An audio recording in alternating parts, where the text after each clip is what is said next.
Listen up, Dungeon Masters. Your players are falling asleep at the table. What? Your wizard is going to use catapult to throw rocks at a monster again? How about instead of that, the wizard covers their body in rocks and hurls themselves? Now you're thinking like a badass using Battlezoo Bestiary, Elemental Storm. Filled with over 150 innovative elemental monsters, new elemental spells, and the monster parts system, allowing you to craft weapons, armor, and magic items from the creatures you slay, infusing elemental magic into them with 20 unique elements. Sure, there's classics like air, earth, fire, and water, but there's even weirder elements like music, space, and time. Doctor Who, Doctor You. Wait, I'm a player, not a dungeon master. Why should I give a sh**? Well, Yahtzee, how about a brand new character archetype, the Monster Hunter? Climb on creatures, target specific body parts, and weaken them. Or just grab a small monster and use their attacks against the big one. Ooh, you sold me at big ones. Best of all, this archetype can fit along any class. Fighter Monster Hunter? Duh. Monk Monster Hunter? Sure. Wizard Monster Hunter? Well, it'll set the difficulty up, but go right ahead. Elemental Storm is filled with over 250 pages packed with stunning illustrations, detailed rules on the monster parts system, and so much more for your Pathfinder 2e and D&D 5th edition games. Click on the link below or head on over to kickstarter.rollforcombat.com to secure your copy of Battlezoo Bestiary Elemental Storm today, and turn your table from slow and crunchy to fast and furious. Oh yeah, that's like almost at 500,000. We're live. Look at that. Hey. Hello, everybody, and welcome to Roll for Combat Live, where today we're going to be talking about some inconsistencies in messaging and our various different outlooks on that. I think it's going to be an interesting discussion with Steven's business perspective, my continued perspective of not looking at companies as if they were one person, and Derek always has his own very, very frank and fresh takes on things. Derek's. He's like, I hate you all. I hate everything. And just so that we don't bury the lead, specifically what we're talking about is recent comments made by Chris Cox from Wizards of the Coast to investors, predominantly in calls about the importance of AI to their process, the importance of AI to their development, blah blah blah blah blah. After sort of numerous sort of mea culpas on both the RPG and the CCG side of being like AI bad, no AI, contractors don't use AI, boo, boo, boo, and being to the community like AI is the devil, and see, we agree, and then, but to investors sort of seemingly having a different message. No, seriously. So that is actually the crux of it, because I was talking to some people about this, because some people thought, the AI issue isn't that big a deal, and other people were thinking, the AI issue is a big deal, and it's been covered this week. But, not to toot my own horn, I think they're looking at this the wrong way, which is, it's not a question of if it's AI or not AI. It's a question of trust, because I'm like, they say one thing to the public, but then they say one thing to investors. And what's going to be the crux of my discussion is that these are two very different people, okay? There's the public, which is what they say to everyone else, and then what they say privately in these investor groups and in these investors' calls and these meetings that used to be behind closed doors that no one ever knew about. And this stuff actually was kind of secret, and not so much anymore. Now it's becoming more common that you hear about this.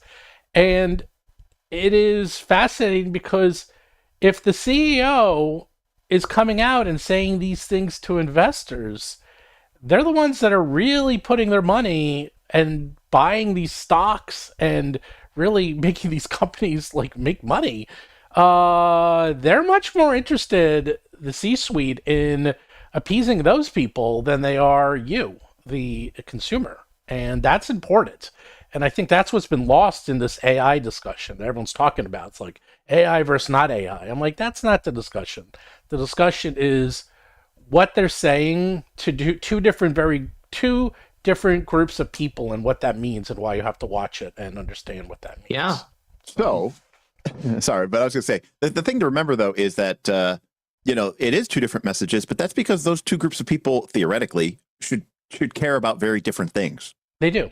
Right? They actually 100% do. Like, if you really love D&D and you're excited about it, like, do you really care, like, how Wizards of the Coast third quarter EBITDA is doing? Like, no. Like, so do you care about their growth projections and stuff like that? I mean, fundamentally, you don't care. I mean, you understand there's people's behind that, the company, and there's people at that company. But at the end of the day, if your involvement with that company should be basically on the, do I like the products that they make?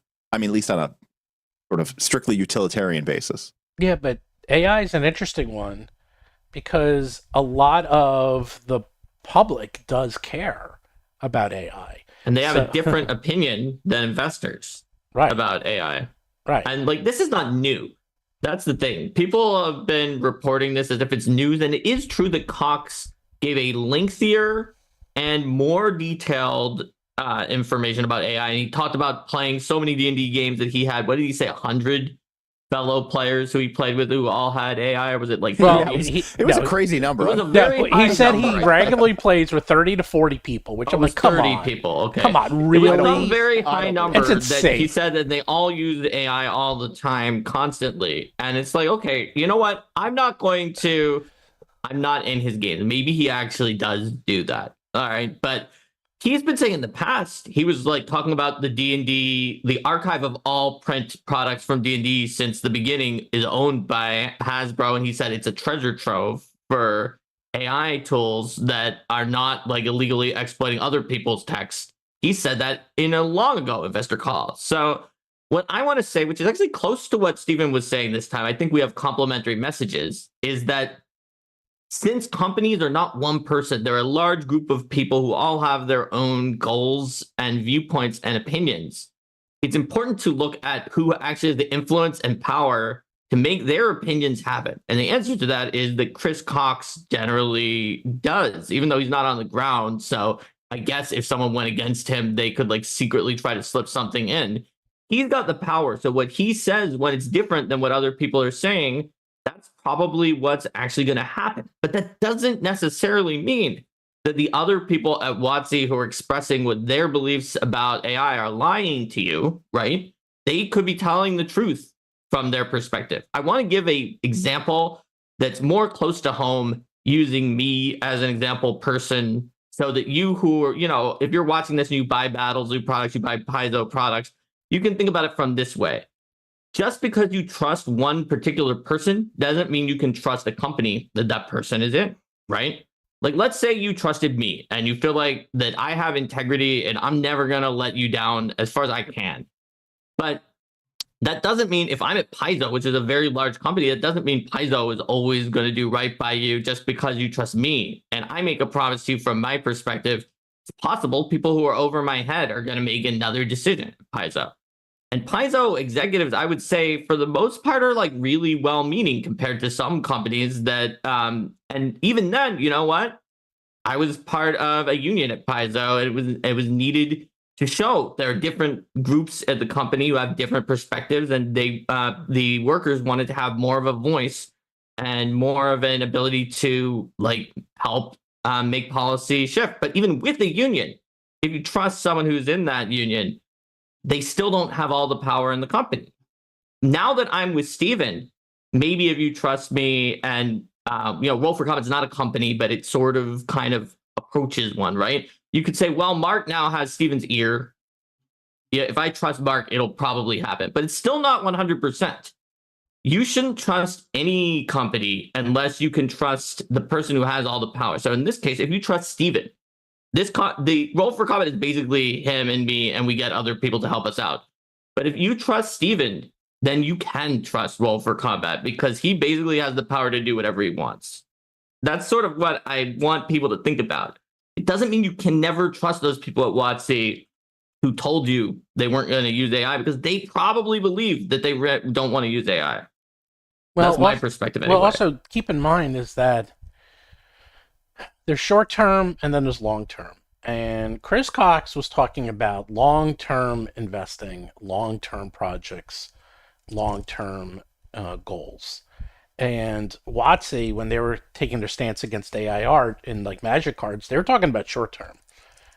They were alluding to long term because what was happening is that they were getting caught with AI art in some of their products and some of their art assets, mostly promotional, which was done by third party that they didn't even know about, like ad agencies. And then they, got reeked, raked over the coals for that. And then they came out and said, we're against this and we didn't mean to do it, which is great. But at the same time, we have Chris Cox coming out who literally said, he said, and it was almost exact quote, I'm trying to remember. It was like, I don't know anyone who's playing D&D who's not using AI. Right. And I'm like, well, guess what? I don't know anyone who's playing D&D who does use AI. Like, I don't use AI. I don't know anyone who does. So I would say everyone I know uses AI. Okay, fair enough. and I'll be honest with you, the way that I think most people, and I speak on behalf of, my group, and I speak on behalf of my Patreon, we use it a lot, get non-commercial, not released, not going to the public, but hey, I want to make a cool image for my token in Foundry. All right. Well, it used to be that you had to go, God forbid, try to find somebody on Fiverr and pay them, I don't know, $50 in order to make a thing. It took 2 weeks and then it wasn't right and you had to go back and forth. Now you type in, my character is a half cat person with a great sword, and it comes up and, sure, you would never publish it. It looks like shit. But then you crop it, you put it in your token in Foundry, and you're good. There's a difference between personal use and commercial use, to be fair. Absolutely. And that's what I'm saying. But I think 99% of the people who are using it for their home use are using it for personal use. They're not publishing anything. So, and going back to like the part about AI, if you trained like a large language model, okay, or a generalized transformer model, and you trained it on, say, 5e stat blocks, if you're a developer over there at Wizards of the Coast, and speaking to the consumer, if a developer goes down and goes, I need a 5e stat block that has some of these traits and is this level, and it goes, sure, here's the stat block, as a starting off point. As the customer, are we throwing our hands up and saying this is unacceptable? Because if I'm a company, that seems pretty great. I don't know. You know what I mean? I know a lot of people in the programming space who now, used to go to Stack Overflow and now you go to ChatGPT. And sure, you got to know what you're doing. It's not going to be right ever, but it's usually a great starting off point. You make a couple tweaks here, a couple of quick tweaks there, and then before you know it, you're going on from that. I know. Somebody I work with says they're like, I don't even write SQL statements anymore. I just have, AI write it for me. Yes. So there actually was an article today about someone who put out I think it's an app that will call hotels for you and negotiate rates so that you get like as good of a rate as possible, like for last minute deals. And supposedly the guy who wrote it has no idea how to write any code whatsoever, and he did the entire thing using AI bots, and the entire app was written by AI, just with him putting in prompts, which is true, is horrifying. But it's true. I mean, it's definitely true. Like, I don't know any like how to use. I don't know anything about like having to create a React and Node.js and stuff like that. But like, I've messed around with, because I was like, I want to create my own custom bots. I paid somebody a lot of money to create a bot for me for my Patreon, and it doesn't work right. There's problems with it. Getting in contact with them is difficult because they don't live here in America, and it's just a real big nightmare. And I was like, I don't have the time to learn how to code this. And so I was like, well, let me paste this bot code into ChatGPT and see if it can figure it out and can add these features and functionality to it. Newsflash, it did. So no way. Yeah. Oh man. Well, now, I guess that answers the question. The future is dead. Everyone can go retire, and everyone's going to be just copying and pasting things into ChatGPT. Yeah. That's your future. So there were some comments in the chat after what I was saying about the fact that it's possible, and in fact could be even likely, that the people down the chain have very different views. That said, well, you know what? If you have a different view and the CEO says something else and then forces you to do it, then the fact that you haven't quit means that you endorsed everything that the CEO does. And I personally don't think that that is really true. Yeah. I think there's a lot of, like, I've been in this industry. There are a lot of people who do not endorse the things that upper management does, but they want to stick around because they feel that maybe they can change things. Maybe they can exert pressure to get things changed, whereas just quitting, they're just going to get replaced by someone who is more willing to go along with the way. Maybe there's not something else to do. The RPG industry does not have very many jobs for people to do, especially full-time jobs. So it's not always so easy to just be like, yeah, well, I don't like this thing that's going on, but I'm just going to leave and I don't have a backup plan. So I think that there's reasons to be like, there's reasons to take the strategy of trying to fix things from the inside. I don't think it's so clear cut.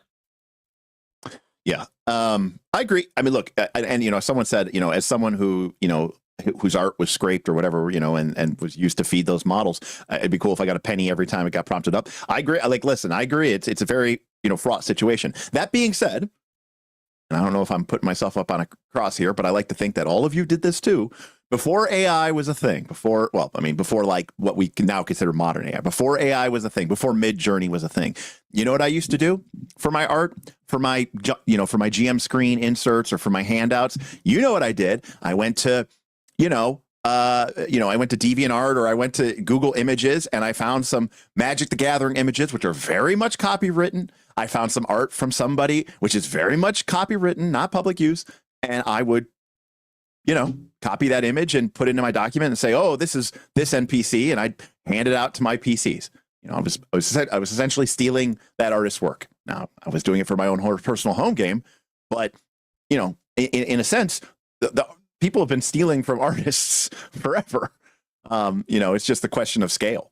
I feel like if it's on the internet and you're using it non-commercially and just showing someone a picture on the internet, or you do a Google image search on your phone and turn the phone towards people and like, take a look at this image for your own personal use, that's just a very different thing. Agreed. Than if you grab that and you put it into your book and you publish that book. I am simply going back to what Chris Cox said about how most people use AI, and I think that like the idea of being in their gaming, and I think that this idea of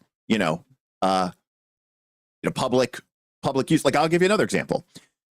Let's say I'm playing a 5e game and I go, and let's say it had a good working knowledge of 5e, maybe it does, I don't know, for all I know, and I said, hey, make me a random encounter table with 20 entries on it, with 1 being really bad, 20 being really bad, and like in the middle being okay. Pick monsters between levels 3 and 7 and populate it.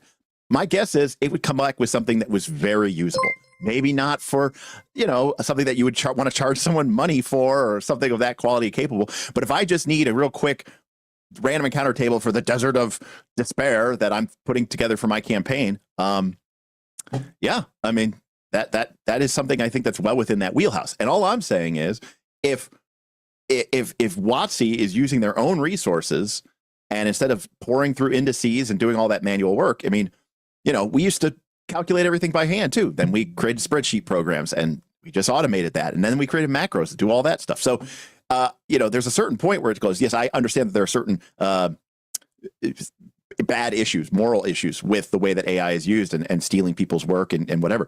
But there's also this idea of like, okay, but if it's all their work and they're using it as an internal resource, does how it gets to the consumer really matter that much to the consumer? And I think all Chris Cox is saying is to the investors is, this is going to be a huge, win for us. This is going to be a huge resource for us. Yeah, we'll get to that. To be fair to him, he did say to the investors that they need to do it ethically. Yeah, I guess. Whatever that means. Whatever that means. I think it was just trying to use buzzwords and sound nice, but he did say that in his call. All right, well, we'll get to all that. You preached, Eric. You preached. Super chat. No, all I'm saying is that. Oh yeah, there's a super chat that says AI is here to stay. It is never going away. Right. That is true. Right. That is true. It is. Yeah. It's never going to go away. And never going to wake you up. Never going to slow you down. Again, I distracted Eric with my singing. go to an automobile factory, and where there used to be skilled laborers doing welds. Yep. Now there's robots. Yep. That do the welds. And they work 24/7. Yep. And they never stop. Yep. And you go to an Amazon warehouse and see how much of that is automated. Yep. And that used to be people moving stuff with forklifts and trained operators. And, Isn't Chipotle just recently automating, like making your salad and other things with a robot that mixes the ingredients? Maybe, and this is why we need to take all of this marginal utility that we've created through elevation, and instead of focusing the wealth in the pockets of a very handful of few, we need to distribute it and create universal basic income. Not because it's the right thing to do, although it is the right thing to do. It's because it's inevitable, because you're going to have an unemployment crisis of epic proportions. Anyways, Now I'm saying we're is, really going on tangent. That's for our other podcast.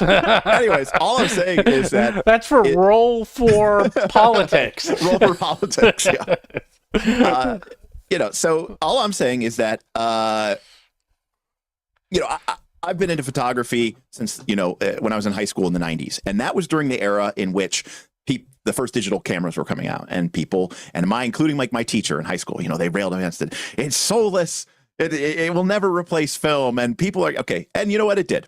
And then, that was my generation. And then there were people who came in and said, this will never replace your Canon DSLR, there's no way the images from that crappy phone will ever, oh shit. Yeah, they are, and it's just like, we can scream about it, but it's happening, and it's just going to keep happening. So actually, that brings up a very interesting point, and then I'm going to do some promotion. Yep, do promotion in a little while. So, one of the interesting aspects of the cell phone, which, by the way, it turns out it looks like I think I cracked it. There's like a little bit of something on the bottom. I'm like, oh no, I got to get it replaced. Anyhow, the screen. Are you an Android iPhone guy? Oh, iPhone, please. Android, come on. Boo.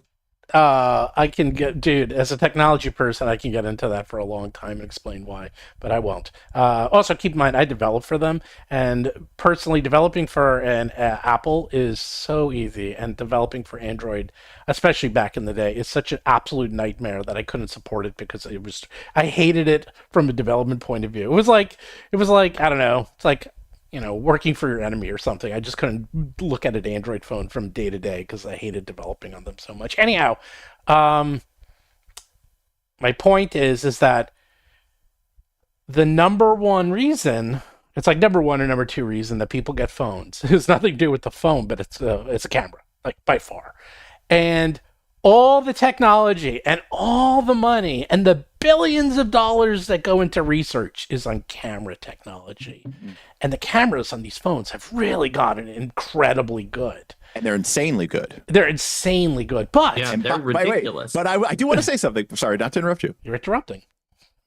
But do you know why they're insanely good? Yes. Okay. The technology of that camera has not actually gotten, the physical optical technology of that camera has not gotten that much better. They use AI.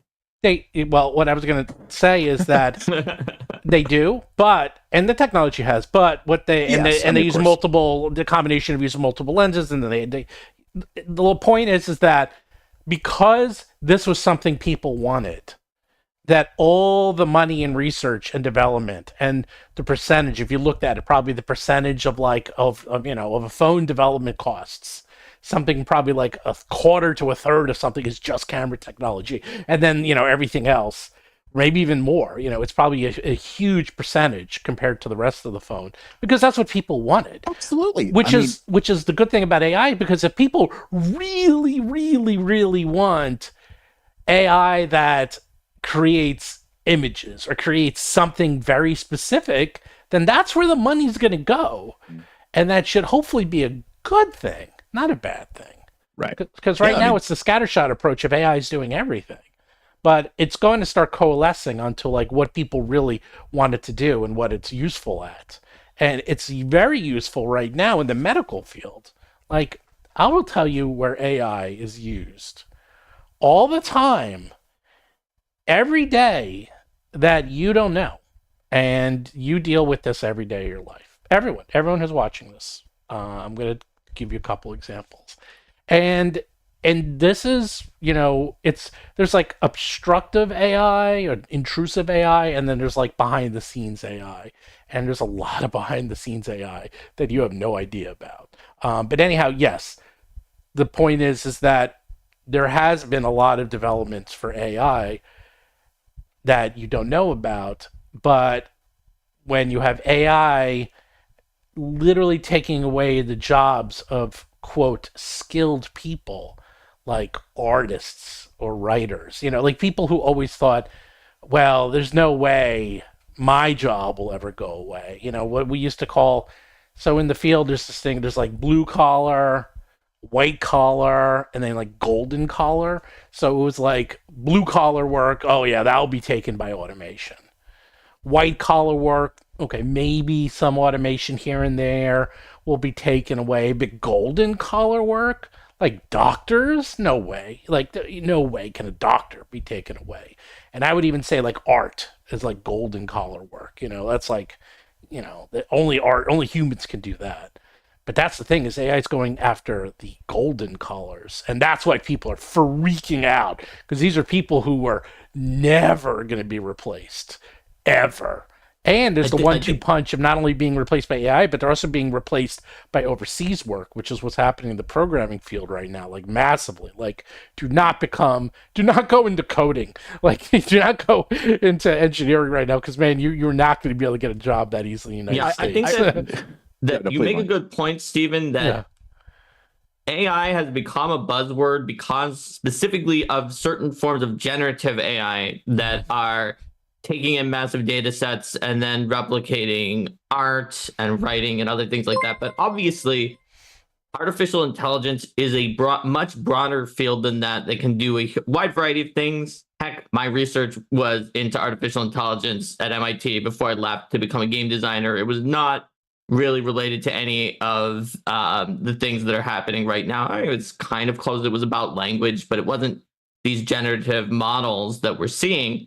There's nothing inherently like evil or good about using artificial intelligence. In fact, in the past, as an artificial intelligence researcher, the joke that we like to make was that once something starts working, and people will no longer call it AI because some other field of computer science will like steal it or be like, no, this is us. It's not you. Like, for instance, when AI was like optimizing searches so that you could do maps and you could get from one place to the other with the shortest route. But once it was done, algorithms classes would be like, well, no, Dijkstra's algorithm is involved in this. These are really algorithms now that it's working. The algorithms got you that, not AI. We should put it in an algorithms class. So This is perhaps one of the first times in history that AI has produced something and then managed to have it be still called AI after it was done. And unfortunately, it was something very controversial. So now that's being thought of for all AI, even though obviously your camera optimizing itself in AI is not the same as ChatGPT.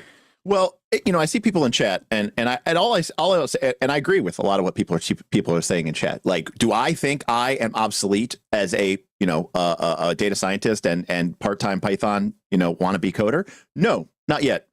But I will also say that when the first you're having this problem of scope of vision. If you looked at some of the early digital cameras from the late 90s, the mid 90s, and you looked at those images today, you would say, what is this, pixel art? It looks terrible. There is no way look at a real image on film. There's no way that your crappy digital image sensor is ever going to be able to do this. And of course, now it does. And it does it at, a fraction of the size now and an umpteenth fraction of the cost and immediately. And we just don't even think about it. Like Steve was saying, I mean, phone is probably one of the most used things that people do on their camera. And we're just taking thousands phone is one of the most used things they use on their camera. Sorry, you mean? See, I said it right. That was actually pretty good. So your camera, you're like, it's not even a phone anymore. It's a camera. You're like, your camera can also be a phone. Right. This is a camera with a phone and web surfing function. And so yes, everything is in its infancy. And maybe in 2025 I won't be obsolete, but in 2045 maybe I will be. Like hopefully I'll be retired by then. By the way, I do want to go back. There are plenty of engineering jobs, but when I was graduating in the 90s, and all my friends were getting jobs in Microsoft and mostly Microsoft, like all Intel, like all the who are the big names back then? Yahoo and Google, like all those guys, like they were just hiring everyone, like it was like nonstop. They're going overseas. Like I see it in my field constantly. Like I mean, as a computer programmer, we've been doing this 31 years. I see everyone I work with is like 10 years ago, 15 years ago, sometimes would be overseas. I'm working with overseas teams constantly now, and because they're just like a fifth or a sixth of the cost. I mean, I don't think they're often not as good as an on-seas team, but just between the pandemic and people waking up and saying, you know what? And I've actually had this argument all the time. It's like one of my clients says, like, I was like, they're like, oh, we can't use you as much or too much. I'm like, yeah, but it's like, okay, they're cheaper, right? And they're like, yes. It's like, but they're not as good. They're not as responsive. They're much slower. They don't do as good work, and like we're going on through the list. Like the list is like a mile long. It's like, oh yeah, you guys are 100 times better, but they're cheaper. And that's it. That's all they cared. I'm like, I mean, case in point, do all of you own, I don't even really know cars, but do all of you own BMWs?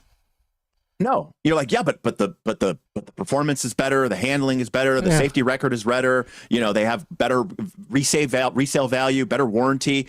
Why doesn't everyone just have a BMW? Why would you buy this cheaper car if it's not as good? Because it's cheaper and it does what I need it to do, and it's fine. Right. Right. No, seriously. I love the idea, by the way, that people are just like so insulted that somebody like in the United States, presumably, would lose their job because of some AI. But when that job gets farmed overseas to Indonesia for 1/6 of the cost in a questionable labor market, people are like, well, that's fine. That's okay. I know. Well, so I'm going to do something a little different today. Let's see. I said I'm not a car guy, so I don't know what good cars are. All I know is what marketing has told me. That's good. So look what I got. Oh, look what I got! I got it. Now you're showing the other player's handbook. I got the one, but this actually also has controversy, which we could talk about today.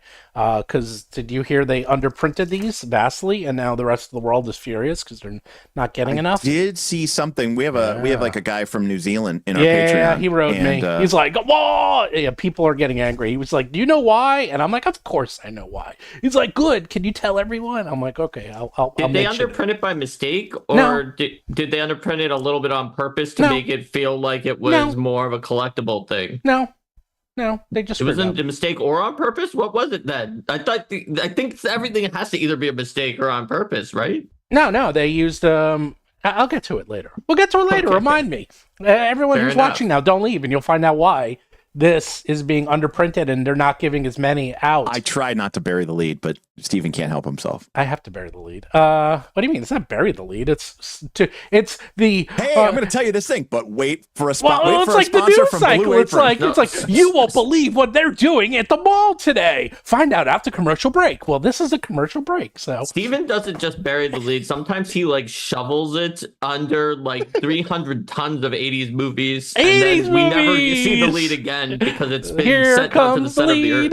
If you want a free D&D book that I will send you, all you need to do. Now this time is different. I want you to go to our Kickstarter. That's right. I'm going to flood our Kickstarter with stupid messages, but I don't care because it's my Kickstarter. So just go to kickstarter.rollforcombat.com where you can see Battlezoo Bestiary Elemental Storm. Are they even allowed to post on that if they haven't backed? Well, I guess if you really want a book, you might want to back it, even at the $1 level, or you might want to take a look at it. And if you just post, I don't know if you can post, but just post a message. I think you're not allowed to because it stops people from harassing users of Kickstarter and not being in their comments. I mean, we have 266 comments. I think. No, that's not true. Anyone can post. That's actually a big issue because you don't need to be. I won't get into it, but fair enough. Anyone can post. Okay, all you need to have is a Kickstarter account. Okay, as long as you have a Kickstarter account. So go to the comments and tell me what should we have them say. I want it to be sort of related because that's where I want it to be. Tell Steven what your favorite element is. There you go. What is your favorite element? And love. That could be. I'll count it. Tell us what your favorite element is. Then that can be like life. Yeah, we have life, we have love, we have hearts, we have that. But check it out. So just go to Kickstarter, rollforcombat.com. Go check it out. It's going to be a really good book. Okay, we have so many things in here. We got maps, we got animated tokens. I'm using a new animator. Oh my god, I'm going to post the animated tokens, or I can maybe even show it here. They look so good. Show it here because on Kickstarter you have to do the low quality GIF. I know. And it's a pain people in have the never ass. seen the full quality one, and it's very good. I know. I will point out to everyone who's doing this that make sure you remember what your Kickstarter username is, because Steven's gonna have to call out the Kickstarter username, which may not be the same as your username on YouTube. Yeah. By the end, I'll call you out, and then I'll send you a free book. That's it. That's all you got to do. It's not that hard. You don't even have to back it. But if you do back it, I'll be your best friend. Oh, so people on here are saying only backers can post. So really? I was correct. Oh, they just added that. No, I think that's always been true. No, I'm pretty sure wrong, because my lawyer got in touch with that guy who was harassing me. Yeah, but he backed at $1 level so that he could harass you. Fair enough. Okay, maybe. And then you said it's really annoying because people come back at $1 level and harass. Okay. That's why I have receipts of you saying that people could only do it if Mark they backed. coming in with the receipts. I forgot he backed at one level. I thought it said not he a did, backer. and I'm sure he recanted the money after he posted Oh, the actually, harassing okay. comment. No. We're both right, because it used to be anyone could do it. And then they made it $1 because there's no tools on there to like take care of. Because they had this guy and he was harassing me, and then I wrote Kickstarter. They didn't take it down, but then my lawyer, through his magic, found him. Like literally, I don't know how he found him, and then like sent him something threatening, and the guy literally took everything down. So, I was like, harass me, dude. It's illegal, and more importantly, have fun talking to my lawyer. Anyhow, so all right, that's not a good one. Yeah, that's not gonna work for us, Steven. Well, still check it out. I will be your best friend, and Derek will be your good friend. Not your best friend, but he'll be your good friend. Well, in that case, then just say here why you want a free book in the comments, the live comments, right now. Do it now. So Steven is wrong. Okay, Jesus. There we go. God, Mirtros is really angry at me. No, it has not always been that way. I guarantee it hasn't been. And I'm talking about like 12 years ago, buddy. I'm not talking about like 5 days ago or 5 years ago. We're talking like 12. At least since I recently was paying more attention to Kickstarter, I haven't seen it. But if you tell me that over a decade ago it was that way, my memory is not that good that I can be sure. No, because I was talking to them about this because there was issues. Because I was, okay. You want to go there? Fine, I'm going to go there. I've been talking to Kickstarter on a regular basis about improving their back end. I'm actually having meetings with their team on how to improve Kickstarter. So, and I'm not talking about like low level, like their actual core team, their coders, okay? I've been having talks with them.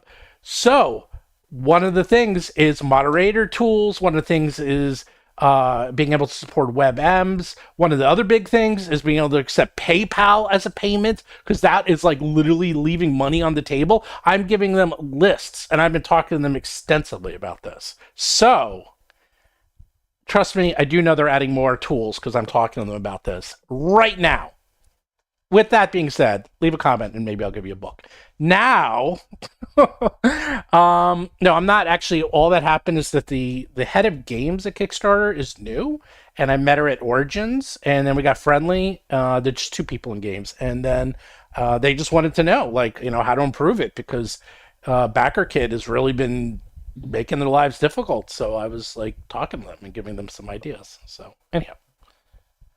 Oh, can someone please talk to Paizo about improving their website? Oh, dude, I've talked to them 1,000 times. They know. Nobody knows more than they do. They know about the issues there. Nobody understands it better than the Paizo tech team, but there's a variety of reasons that make it very difficult based on the legacy code that they have and the resources that they have and a bunch of other things. Someone did the element of surprise. That's a good one. Oh, the element of surprise. There you go. I like that one. I like that one too. Wait, so what was I going to go back to? Oh, okay. So let's go back to... Oh, you were going to go back to the secret of why there aren't enough of the special edition player's handbook. Okay, so a couple of days ago, this was mostly overseas, is that game stores were getting receipts and notices that they were not going to get the full amount. So like if they ordered 8, they were going to get like 2 or 0. That whatever they ordered, they weren't going to get in terms of the special editions. So there's a couple of thoughts on this. One thought is that there was an issue with quality control, and they had to pulp a lot of them, and they didn't print as many as they thought. The other issue, which I think personally, is that they determine how many of these to print based on sales of their past books. Now, every single D&D book has had a regular version and a special edition version. So they can use all that past information to figure out approximately like, okay, so for every, one special edition book, we sell 100 regular books. I'm totally making this up, but so they can figure out, like, it's like, okay, if we're going to sell 100,000 regular books, then we print up 1,000 special editions. That's how they do it. Okay. And maybe they add a little more. So I'm pretty sure they did that. Now, I don't think they sell that many special editions because I see them all the time at Amazon. Like, they're easy to find. Okay. It's not like they ever run out. And I think they woefully underestimated how many people were going to buy these. I don't think they're any more expensive, are they? No, this is $49. Yeah, I'm looking right now. That's the other thing. This is the exact same price. So these two are the same price. So that's something else. Most people price their special editions $10 to $20 or $30 more. So you have a special edition. It's the exact same price as the regular edition. So there's nothing to prevent you from buying this. And it actually looks pretty cool, I kind of like it. And listen, I hate special editions. Oh, yeah. I actively go out of my way to not buy them. Yes. I bought that one. Yeah, because they did a good job. Right, yeah. Exactly. It's like, it actually is, it looks good. And it has, what I hate about special editions? I hate when they don't put, I've seen so many special editions, they don't put the name. They just have like a picture. And there's no like text. I'm like, come on, really? Ugh, I hate when they do that. Anyhow, I think this did a great job. Especially in person. I didn't think it was that good when I saw it. So they woefully underprinted this. And they actually even made a point to say that they're not going to reprint this. That they don't have enough and they're not doing another printing. They actually said that. And I think what they did is they allocated a certain number to different parts of the world. And I don't know if you saw this, they had issues. Like, the book is not out. So the book is only out in the United States. It's not out in the rest of the world. They had major supply chain issues getting it to the rest of the world. So that's another reason, is that they literally just underestimated how many people are going to be buying it. So they didn't print enough. And then they're going to, give less to the rest of the world. I hate to say it, but they're going to probably keep most of them in the US and like the UK and like New Zealand and other places, because here comes the last part, which is the most cynical part, is they don't make as much money on these books outside of the US. So they're going to probably keep more in the United States where they make more money per book. And this is especially with a company right now that's like pinching pennies. To make it even more cynical, if you want to go really down the rabbit hole, follow me. This is how it works. So this book is sold by Alliance. Okay, Alliance is a distributor for the books. I know for a fact because when I went to go buy it, my flag actually took it out of an Alliance box, which I actually have. If I'm crazy, I'll go pick it up. I have an Alliance box over there because I use Alliance too. So Alliance takes approximately, okay, so when I sell a book to you, we're going to use $100. I'll tell you the math so everyone understands this. I am Wizards of the Coast. My book costs $100. I'm selling it to a store. Okay, the store buys this book for $50. So they buy it for $50 and they sell it for $100. So they keep half. That's how that works. But Alliance is a distributor. So Alliance takes 10%. So now Alliance takes 10. 10, right. So Alliance takes 10%. So now I'm only getting 40. But there's fees and storage and shipping. So in the end, you end up getting about 35. So me being WoTC, my $100 book, I get $35 a copy for. Basically, I'm rounding here. It's around. And that. if it's a $50 book, then you get half of that, right? You get $17.50. Yeah, but meanwhile, it takes a certain amount of money to print the book. Yeah. It takes a certain amount of money to get it shipped to you before you had to ship it to Alliance. And so a lot of that money can start disappearing if it was 50. Whereas if it's 100, you can see that there's more money left over. Now, if you sell this book on Amazon, which they sell a lot of books on Amazon. They're in the top like 100 all the time, by the way. If you look at the rankings, and I don't mean like in gaming, I mean on Amazon. Overall, they're always up there. Yeah. They keep approximately, it depends, there's a lot of math involved. I'm going to say it's about 70%. It actually be as high as 75, even I think 78%, but I'm going to say 70 just to keep the math. So if I'm selling a $100 book and I'm doing it on Amazon and I'm keeping $70 and it's being fulfilled by them and I don't have to do anything, or I'm selling the same book to Alliance and I'm keeping $35, I'm probably going to keep more books for myself and sell them on Amazon. That's another reason, you know? So they're selling these books to overseas, to places like New Zealand and Australia and so forth. They're probably making $20, 20% on those books, maybe 15. They're not making that much. They're just not making that much. It's just not in their interest to get that many books down there, which is another reason why they're going all digital. But that's a whole other discussion. So that's why.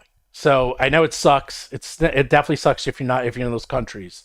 I mean, remember they just pulled out of South America. They were like, it's just not worth it. They just stopped selling there. Despite Brazil being such like a big market for RPGs, it's like one of the meccas of playing RPGs is down there. Oh, special editions have always been the same price. I don't know. I don't really buy special editions for WoTC products, but everyone else makes the special editions more expensive because we usually add a lot more. Like my special edition, because I'm going to show it off. It's like, oh, look at that thing. Look at that. You see that, Derek? Look at that. So usually special editions have more premium features, and since you're printing fewer of them, you have to pay more per unit on it. Oh yeah, a lot more. Yeah. I suppose that WoTC, because they're so big, then even their smaller run is still a lower price per unit.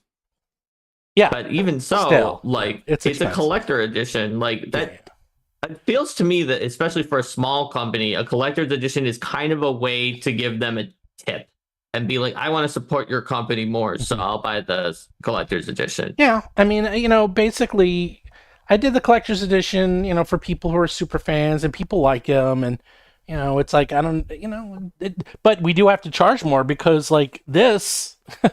It's like it's even though the insides are the same. I mean, we have gold leaf, I have UV light, I have a gold edge, I have a bookmark. I have different end papers. I mean, like it costs a lot more. I mean, it's like double, triple the cost as a regular book. You want to hear the stupidest thing I've ever heard about in a premium edition of all ever?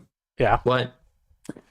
The new Pirate Borg Kickstarter. Yeah. It has like a premium edition. Has like various upscales, and one of them is a GM screen. Yeah. A premium GM screen, which, you ready for this? No. Glows in the dark.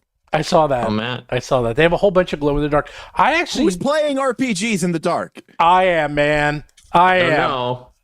You know what? Eventually, they will have an AI Pirate Borg GM screen that when you're gone and you turn off the lights, it glows in the dark. Then it robs you and puts all of your stuff in a treasure chest and buries it somewhere so that you can go and find it. Wow, almost no one here wants to play Free Player's Handbook. I guess everyone bought theirs. Like I've seen a bunch of comments about it. Also, we actually did get some on the Kickstarter from people who were backers. We did? Okay, there were like 5 people who were backers or I guess backed who said that their favorite elements on the Kickstarter. Well, I wanted to do that, but I wanted everyone to do that. Yeah, but the problem was that they can't do it unless they back. I can't do it. So well, also, I mean, at this point, right? Like, I mean, if you really wanted it, you bought it, and if you don't want it, then you don't really care. So, this is not a time when it's that special to get the Player's Handbook because anybody could get it. Whereas before, when this was one of like the main sources for the Player's Handbook. Oh wait, well, okay. Let's up the stakes. You got the Player's Handbook. Oh, this is mine. Mine's signed. You're not getting the signed one. You get a Player's Handbook. Okay. You get $10 off the digital version. You get a sticker. You get the DM thing. And you get the die all given to you from Gen Con for free. So you don't get any of this. Good luck finding that because you can't. So were you giving that to everyone Yes! or just today? Oh man, I was always People were giving that getting more out. than I thought. No, I it's didn't not even just the get book. any of It's those. the book. I didn't get any of those extra things. Yeah, you get all when these Steven extra gave it to me. things. He only gave me the main book. Well, I'd like to point out that you guys are really benefiting from the largesse here of Mr. Glicker because I was with him and I didn't get any of this shit. So you're right. And Mark only got a book. all right. I didn't even get that. You got me a shirt though. You got me a shirt. I got you the shirt. You got me the shirt. And how hard was that? That's rare. That was nice. That was very nice. It's a very nice shirt. Would you have you ever even worn it? Yeah. Oh, okay. Did people come up to you and say, "Cool shirt"? Well, I've only worn it once, but Did people come up to you and say, "Cool shirt, man"? they did not. Well, No. Don't give me the book, Steph. I bought both books. I bought the regular and the collector's. There you go. I give him. We trade lots of other things. And to be clear, I bought it from my FLGS. Yes, I actually bought it from my FLGS too. Well, this is the thing. I pre-ordered it months ago, and then I got like a handful. So I didn't need any more than I was like. Actually, I only picked it up. It was one of those like. I was gonna go and get it the day that it went on sale, but then I was like lazy because I had to go into the city. But I was in the city anyhow, so I just went over to the Complete Strategist and just picked it up. So, but I do like it. It's really nice. I'm definitely gonna get the others. Very impressive. Although the thing is off. He screwed up the binding. Well, whatever. Can't do it. It looks really nice. Hey, Derek, nice shirt. There, someone commented your shirt. Yes. There you go. But this is my KLC shirt. Oh, so Anyways, I was going to go back to. Okay, so the way that AI is running your life and you don't know it. Okay, so there's a billion things going on behind the scenes that I won't get into, but I'm going to go into a very interesting topic that I wanted to talk about Okay. golden collar jobs. So first of all, I work in pharma. I work with doctors. I know a lot. My dad's a doctor. My friends are doctors. I'm surrounded by doctors and lawyers and programmers. Those are like the three people I'm always surrounded by. And finance people. So those are the people I'm always surrounded by. My friends that are doctors have been freaking out because there has been AI has been starting to come for them, mostly for like radiologists, like jobs that are sort of automatable, like radiology. Because radiologist is mostly about looking at like X-rays. you look at something and you look at say X-rays. Yep. you try to interpret the X-ray to say like, does this mean they have a tumor? Does this mean they have this? Does this mean they have that? And that is the kind of signal recognition that honestly computers have been getting better at doing even before the boom of generative AI. So there have been certain specific fields that are starting to, not get taken over, but kind of taken over by AI. But then there's also AI assisted. So way back when in the 80s, I actually tore my ACL, and that's your anterior cruciate ligament. And there was only two doctors in the entire world. They used to do this thing called cut and spread, where they would literally take your knee. I'm getting a little gross here, but they would literally just cut it open and just spread it. And you would have this incision on your knee that was like a foot long.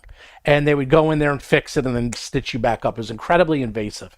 Well, there was only two doctors in the entire world that were doing it using this new technology called orthoscopy. And this was and they would go in with just 3 little incisions, and they would use like little robots and go in and like do all the surgery that way. And so I had ACL, and there was very little. You can't even see the scars. And I was one of the first people in the world to have this. Well, I went yesterday to my doctor because unfortunately, this happened to me a long time ago, and I do have a lot of arthritis. So I don't need knee replacement surgery yet, but it's getting close. I probably will eventually. And I was asking him how they do it now. And he's like, so we went from, they used to, and this was literally in like 1991, I had this. So what was that? So 33 years ago. 33? Yeah, 33 years ago. So 33 years ago, the most advanced technology was orthoscopy, as opposed to just cutting your knee open, pulling it open, and getting in there, fixing it, and closing it up. Now he's like, okay, what they do is they do a complete 3D imaging of your knee and then they use AI and computer assisted technology to figure out exactly where they need to cut and trim and like shave it to like within millimeters of your knee, and then they go in, they make the incisions, and then they have AI assisted robots to go in and do it with the doctor assisting. So the freaking robot is basically doing the operation based on imaging, and you go in and they say it's like so perfect that they get in there, and then they actually then will replace the parts of the knee that need to be replaced. It's different for everyone. And he says, yeah, their success rate is ridiculous. And everyone, it's like, it's over 90%. People have little to no pain. It's nearly perfect. Like he was going on and on. He was saying like he does hip replacements. And he says for hip replacements, which used to be an absolute nightmare, he's like, oh, that's like nearly almost 100%. He says the success rate, because of computer assisted technology, is out of control. And he and I were talking about this for a while. This was just yesterday. And I'm thinking to myself, now this is a good use of AI. But what's interesting is this guy who's an orthopedic surgeon, he's still an orthopedic surgeon, okay? Whether it was different between 10, 20, 30, 40, 50 years ago, he's just now using AI to help him to do what he's still doing, that's a good use of AI. That is, and he's actually still has the tools to be a surgeon, and he's still doing surgery. It's just different. You know what I'm saying? This reminds me of the episode of Futurama where they made the new 1X robots, and Bender thought he was going to get replaced. His job was going to get replaced by the 1X robots. And so they gave him the compatibility update where he came out of it being like, I love those magnificent 1X robots. They're my friends, because he had to learn that they're a tool that he could use to help him do his job more easily so that he could do whatever he wanted in like a virtual simulation of going to an island where he became made of wood. Mm-hmm. So interestingly, I took the Roll for Combat stream chat log and I put it in a chat GPT. Oh, no. And I said, oh God. I said, this is a chat log from a live stream from a TTRPG channel, and the topic of conversation is about the role of AI in RPGs in general. Can you summarize the general sentiments and any key points of discussion or disagreement within this chat? This is what we have. The live stream chat reveals a mix of humor, skepticism, and curiosity about AI's role in various contexts, especially towards RPGs and in the broader society in general. Key sentiments include 1. Skepticism towards AI. Many participants doubt AI's ability to effectively reason, with multiple mentions that AI could never match human cognition or creativity. Some humorously note that AI may one day replace certain jobs, but will struggle with important tasks from those jobs like missing deadlines. Parentheses, a joke referencing human artists missing deadlines. 2, AI's role in RPGs. 3, debate on AI progress. Discussions on whether AI, such as ChatGPT, have reached maximum ability or the ability to reason like a PhD student has sparked numerous debate within the chat, with some claiming it's improving rapidly, while others staunchly arguing that it is still far from true reasoning. Lastly, humor and lighthearted banter. The chat is filled with humorous takes on cars and collector's editions of RPG books, reflecting the community's tendency to balance critical discussions with playful commentary. Overall, there is curiosity about the advancement of AI, but the chat leans towards skepticism, especially regarding its current capabilities in reasoning and creative fields. Oh my God. There you go. I give up. They knew I that quit. about a third I of quit. everything is just random humorous comments. I quit the human race. I don't even quit. I don't quit the stream. I quit life. And says cars, yeah, because I made a metaphor, a about joke cars, about, and you don't know car anything quality, about cars, and then people right. in chat started talking about, well, BMWs aren't actually that great. It's really Volvo. Lexus is just a souped-up Toyota, and people started going about. So actually, that's a big thing on Zoom. Zoom just released this thing with an AI bot that will do that. It'll basically recap meetings doing that, and then even giving like timestamps. And that's a great use of AI. Like, I don't know if anyone used to listen to Howard Stern back in the 80s, back when I was a kid. So back in Howard Stern in the 80s, they used to have the interns, they used to be on the show, and they would always be complaining constantly because what their job was, and that must have sucked, is that, because his shows were long, his shows were like 5 hours long, is that the interns, after the show was done, they'd have to listen to the tapes, and then they would have to catalog everything that happened throughout the tapes and mark down, so if they ever wanted to go back and reference it, they can find it. And they used to go on and on how much they hated it. And I remember, because when I used to work with MTV, I used to work in television a bit, it's that they came out with the software, and actually the Daily Show, The Daily Show got really, really popular because there's a piece of software that came out that would be able to scan television or video, and it was basically Google for video. And if you remember when the Daily Show first came out, people were always amazed, like, how are they finding these clips so quickly? They were one of the first people to ever buy that technology and use it, so they would be able to like come up and find clips, because they were on live that night. They not live, but they would record the same day, and they used that technology, and they would be able to find clips instantly from within like years of broadcasts, and it was a game changer. We don't think of it now. We're like, oh yeah, you just search and find it. I'm like, no, no, there's no just search and find it. Like, that was considered, like, people would have to spend their entire jobs. That was literally someone's job, is archiving and finding things so that they could show it in a 2-second clip on a news channel. And now it's all automated. Now people don't think about stuff like that because that would be considered a blue collar type job. It's kind of grunty, it's not super skilled, know. Like, I'll give you an example of sort of a white collar but strangely blue collar job, right? Is airline pilot. Most of commercial airline pilots today don't fly their plane. Like, these planes actually, I'm gonna actually talk about airlines. They don't fly the plane 99% of the time, and in other countries it's actually 100%.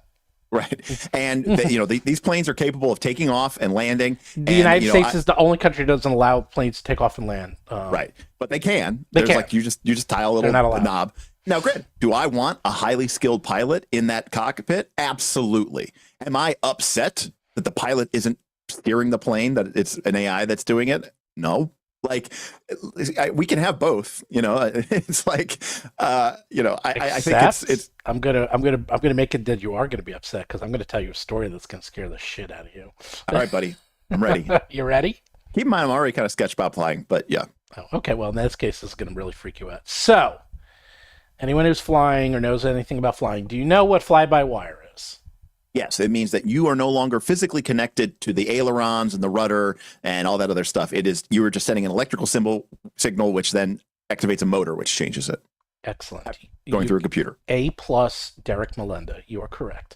So, modern aircraft have something called fly-by-wire. Fly-by-wire, so old airplanes would be, if you turned the steering wheel? No. If you turn the yoke. That was trying to figure out the name. It's like it's not a joystick. The yoke would literally pull, the levers and actually pull the ailerons and actually make the plane fly. The problem with that is, and especially if you were older and remember what it was like to fly in the 70s and the 80s, the flights were really rough because, it's like driving a car without, power assisted, steering and stuff. Like, driving a car in the 50s. Like, it was very rough flying. Yeah. I remember my parents had a car that I got when I was very young, but I was like 12 or 13. They let me drive it. It was an old, like, Granada, and it did not have power steering. Oh. And I remember just being like, just trying to turn the wheel. And not only trying to turn the wheel, but it was like everything would be like every little bump and jump. But now what it basically does is, say you take the plane and then you want to make a left. You're going to the left. It will figure out everything. It just doesn't figure out how to actually turn the plane left. It has all these computations where it's figuring out the airspeed and figuring out the temperature. It figures out everything. So when you turn left, it's smooth as possible. And that's why flights nowadays, like I've been flying a lot recently, and I've been thinking, because I heard the story about this. It was actually on, I think it was 99% Invisible. I'm repeating the story. It was on... it was a different podcast. It was on, I'll give you the podcast in a second. It's, which is the one? Cautionary Tales. It's one of my favorite podcasts. It's cautionary tales about things that happened in the past and mistakes and not to repeat them. Anyhow, it is so smooth now. Like, I've been flying all over the place, and I'm sitting there, I'm like, there's never a bump. Like, it's just like, there's just no more bumps. And that's because of AI assisted, AKA fly-by-wire. However, and here's the part that's going to scare the shit out of you. Because of this, because flying is so computer assisted and that they fly so little, and the amount of flying hours that pilots actually have, behind the wheel is so minimal that when there are emergencies, they don't know what to do. And worse, if the fly-by-wire doesn't work, then they're really screwed. And that was the problem with that with the Boeing. Yes, right? Which was that the story, right? So the problem with the Boeing, with the A80s, why they were crashing, is because the computer was telling them to pull up, and they would continuously pull up. Okay, so you would pull up, and the fly-by-wire, everything in the AI and everything in the computer was telling them to pull up. The problem is when they were pulling up, they were going higher and higher into thinner atmosphere, and then they would stall, and that's why the planes would start crashing. Then the plane, because it was stalling, it would start leveling, and when the plane goes down, their reaction is to pull up. And on top of that, all the instruments, it's like pull up, pull up, pull up. They got the black boxes from those planes, and literally the pilots keep saying, I don't know why this isn't working. Like they keep saying it. And they didn't have enough experience in this situation. Believe it or not, the correct answer was to push down to increase speed. Right, and to go down as fast as possible and then pull up, which none of them knew. Right. And I'm very simplifying it, but that's basically what was lost, is because they've been flying by wire for so long and they have so little time actually flying these planes, because 99% of the time the planes are flying themselves, that when they were in a true emergency situation where they needed to take over, they actually had to disable the fly-by-wire and do it themselves. They didn't know what to do, and they died. I saw that they have a scarily low amount of training that was given for any of this and any of the new features. Right. Yeah. The problem though is like my car, the last couple cars I've had, but certainly my current car, right? It's got some sort of front detection collision awareness thing, right? And I've had the car, like the last 5 years or so, and I could think of probably at least a handful of times. And I like to think I'm a very safe driver. I've never been in an accident, but there has been numerous times where that car has gone, beep, beep, beep, beep, and I, had to hit the brake, whether because I was distracted or somebody cut in front of me or whatever. And I like to think I'm a very safe driver. But of course, most people do. But, my record suggests that I am.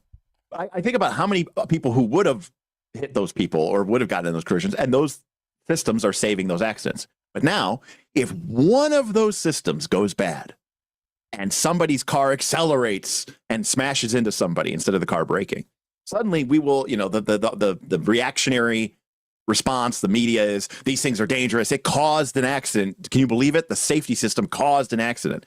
But what you're not understanding is how many hundreds, maybe thousands of accidents did it prevent that you just never heard about. Yeah, I was in a conversation about self-driving cars that was very similar lately, but I do want to do two super chats that we missed. First, really quick, I am Era asked, do super chats increase odds of PHP? And Lord of Unfinished Project said, don't trust WoTC, it's a mimic. So to go back to the conversation, someone was talking to me about how every time, if something bad happens with self-driving cars, like the fatality, then it's a big deal. But I said that in order to really tell how dangerous the self-driving cars are compared to just average replacement human driver, you need to think about how many hours on the road the self-driving cars had, and then how many crashes and accidents they had compared to that, rather than just be like, oh, it did it once. And that's the same thing you're getting at, Derek, which is how often did the features protect us? Yep. And we don't give it credit, but we're going to give it the blame the moment that it causes any issues. Right. Yeah. For example, if I told you that AI, self-driving cars, were killing 3,700 people a day because of automobile accidents, you would say AI should not be driving cars. But people cause 3,700 deaths per day. I think, by the way, I think that people driving cars is an issue. That's why I don't drive. And nobody says, oh, well, people shouldn't be driving cars, right? But if AI killed 10 people, it would be unacceptable. But people kill 3,700 people a day, and everyone goes, well, it's the cost of doing business. Yeah, no, that's true. What are you going to do? Well, that's my point, but I'm also someone who is not.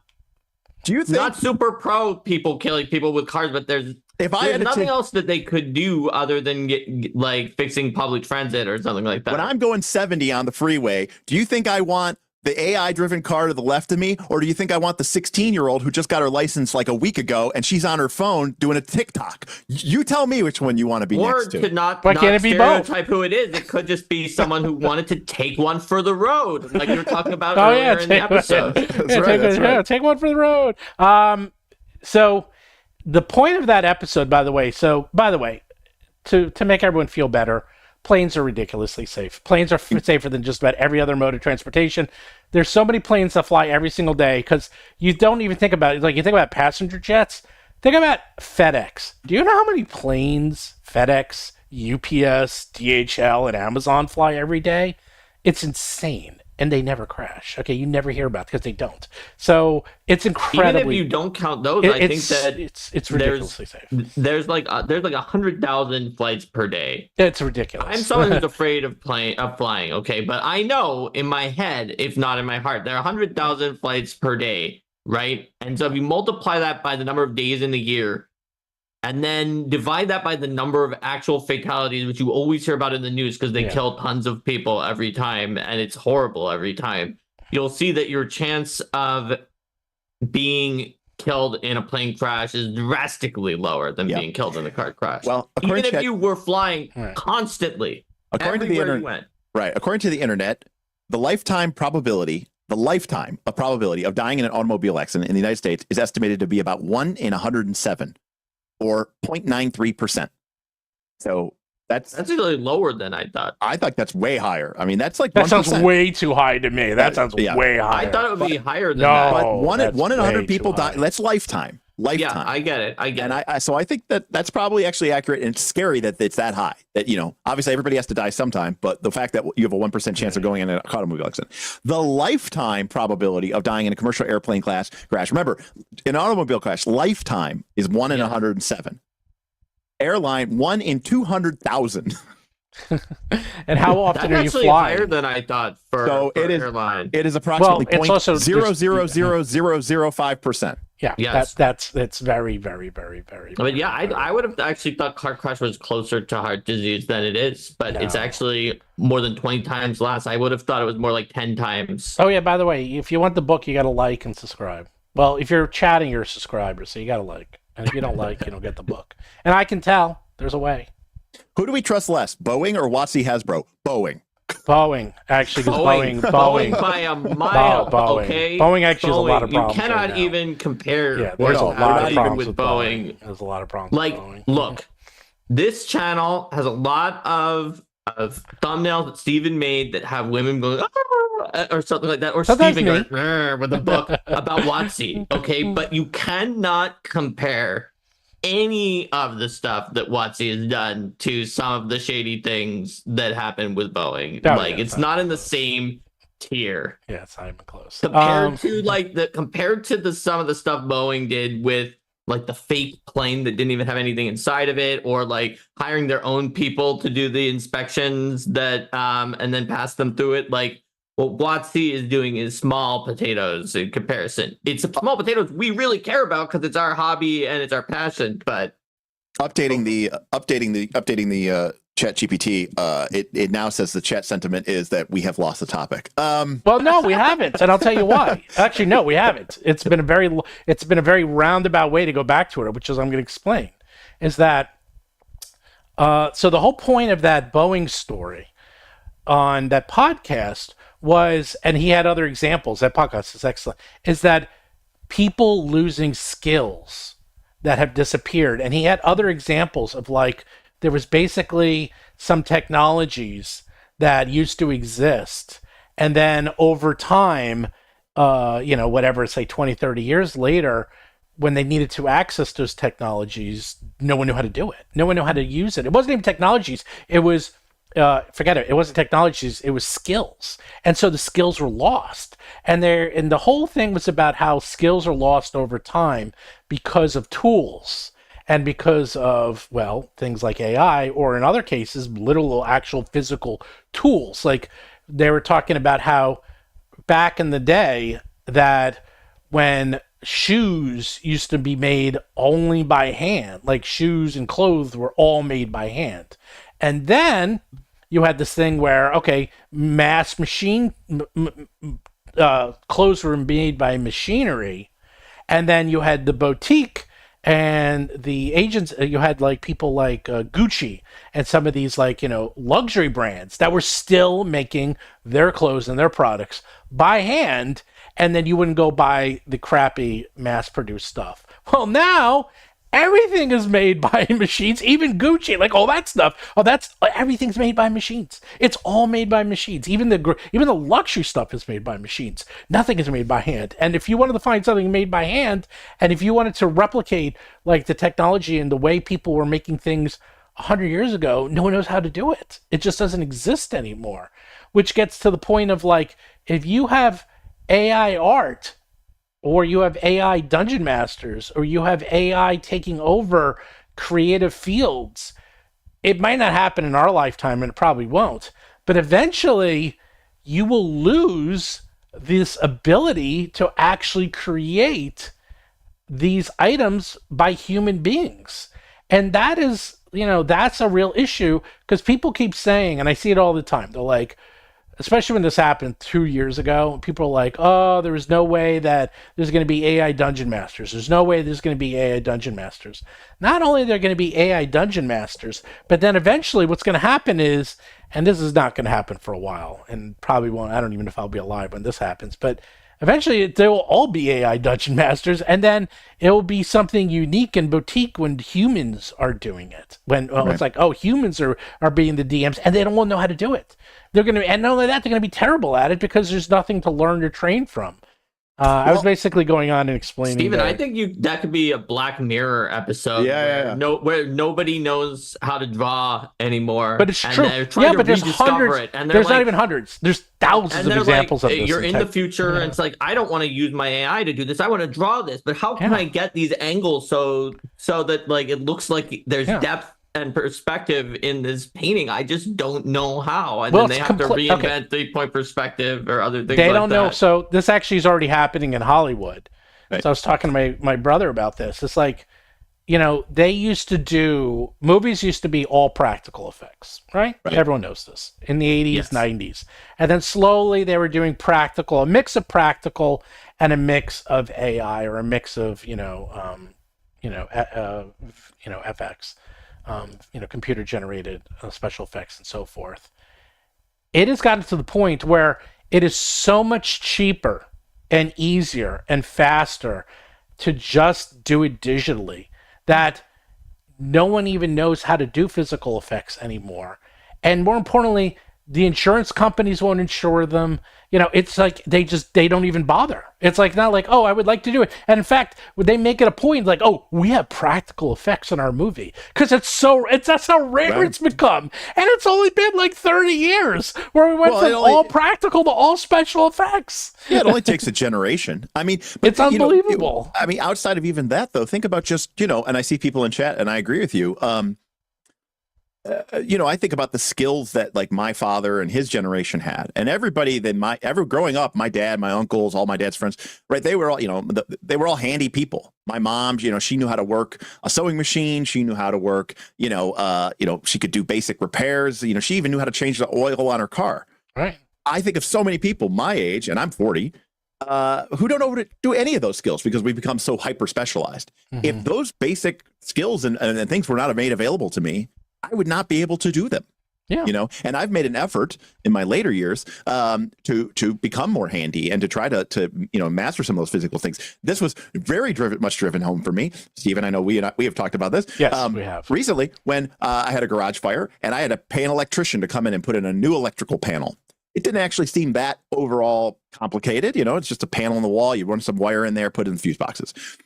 It was $6,000. That guy had a good day. Okay. Electricians make a fortune, by the way. That guy had a really good day. But what am I going to say? I won't pay that. Well, then do it yourself. Fuck, you got me. There's nothing I could like that skill. You want to talk about AI. I don't know where we are with the DM thing. I'll be honest with you. I go to conventions. I've been to Gen Con. I've been to Origins. Okay. I've seen the way that some people run games at those conventions. AI might already be better. True. That is true. So, I hate to say it. but it is going to be a long time. We will all be dead in the ground before an AI plumber or an AI electrician shows up at your house to rewire your house or redo your sink. Okay, so so it's in a weird way we've kind of gone backwards where blue collar jobs in some cases are becoming more. That was that whole episode of South Park. Did you see that? There was someone chatted about it. Oh yeah, there's a whole episode of South Park about that, of how that's what it's about, is that all the lawyers and the doctors are all going to the gas station to like find work, and they're like, like the day laborers, and then all the day laborers are like are millionaires because no one knows how to do anything. In fact, Derek, I got mad props from Derek when I told him I had to replace my deck. I didn't believe it. Steven's he's like, I couldn't get anybody to do it. It was crazy how much they wanted. They were backed up 6 months, and they said, it would cost. And I was like, screw it, I'm going to do it myself. And I said, I don't believe it. And he goes, no, I did it. I went out there and did it myself. I redid my deck myself. I said, I almost don't believe it. But then I told you how I did it, and then you're like, okay, it's like your opinion. It's like my opinion of you just greatly increased. But I'm very handy. Actually, that's something else. My dad very handy. And I'm actually known as, quote, the handy Jew. How about that? That's what some people call me. No, because whatever. But I do go around and I do fix my own stuff. I put things together. I put together all the furniture. Way back when I used to have an office in Manhattan, believe it or not, I was so lazy that I would actually do all the furniture myself. Basically, it was me and my dad and one of my friends would just go up, and I had to put together like 35 desks and cubicles myself because I was too lazy. Evo says I'm wrong. Apparently robots are already walking around construction sites doing all the electrical work. So, all right. Well, holy crap. Mind. Well, I guess you're dead and buried then. It'll be soon. It'll be sooner than you think. Like, that's the thing. It's that things that can be automated, that are monotonous and rote, can be done by robots and AI. My point is that because of that, you end up losing the skill. Because if you don't have it, or it's being taught, then no one knows how to do it. And somebody made a quote earlier, and I point out that this was the horrible adaptation that was done, a great service to the great and wonderful visionary world of Dune. Is Frank Herbert, who wrote Dune and wrote the original first 5 novels. His son, wanting to cash in on the estate of his father, continued to write a million other Dune books. Right. And one of the biggest things that he did that I hate, which is amongst other things, is Dune is precipitated on this idea of this thing called the Butlerian Jihad. And the idea of the Butlerian Jihad was basically AI, right? Had risen to such a level in humanity that humans were worthless. Right. And the Butlerian Jihad was throwing that down and redeveloping skills in humans. Of course, Brian Herbert turned it into this like Skynet, Terminator, war against the machines. Or the Locks. And it's not. What it was just this idea of people becoming useless. Right? Of becoming, it wasn't that the AI wanted to overthrow them and kill them. That was some made up nonsense made by Brian Herbert. The idea was kind of like WALL-E. It's the idea that this over reliance made us a completely useless species. Yeah. So the overthrow of the AI wasn't caused because of any sort of mortal danger. It was almost because of a danger to the soul in a certain way. It's an existential danger. Existential danger. Yeah. All right, so it's time to bring it back to Star Trek. So, Star Trek actually handles and they tackle this topic quite a bit. And at the time, I did think that this was, it's not a good episode. But do you remember it was the first season? If you're about to say The Measure of a Man, that is one of the best episodes of Star Trek of all time. Which was Measure? No. I'm talking about where Data's rights. Data's rights as an individual. Wrong. Nope. I'm talking about when they want to navigate out of an invisible asteroid field. No, it was invisible antimatter field of some sort. And then they're like, "Can we trust the computer to navigate us through this field?" And then remember, instead, Picard takes the helm. Yeah, takes the shuttle. No, takes the shuttle to guide them and that was what the whole episode was about. Yeah. Okay.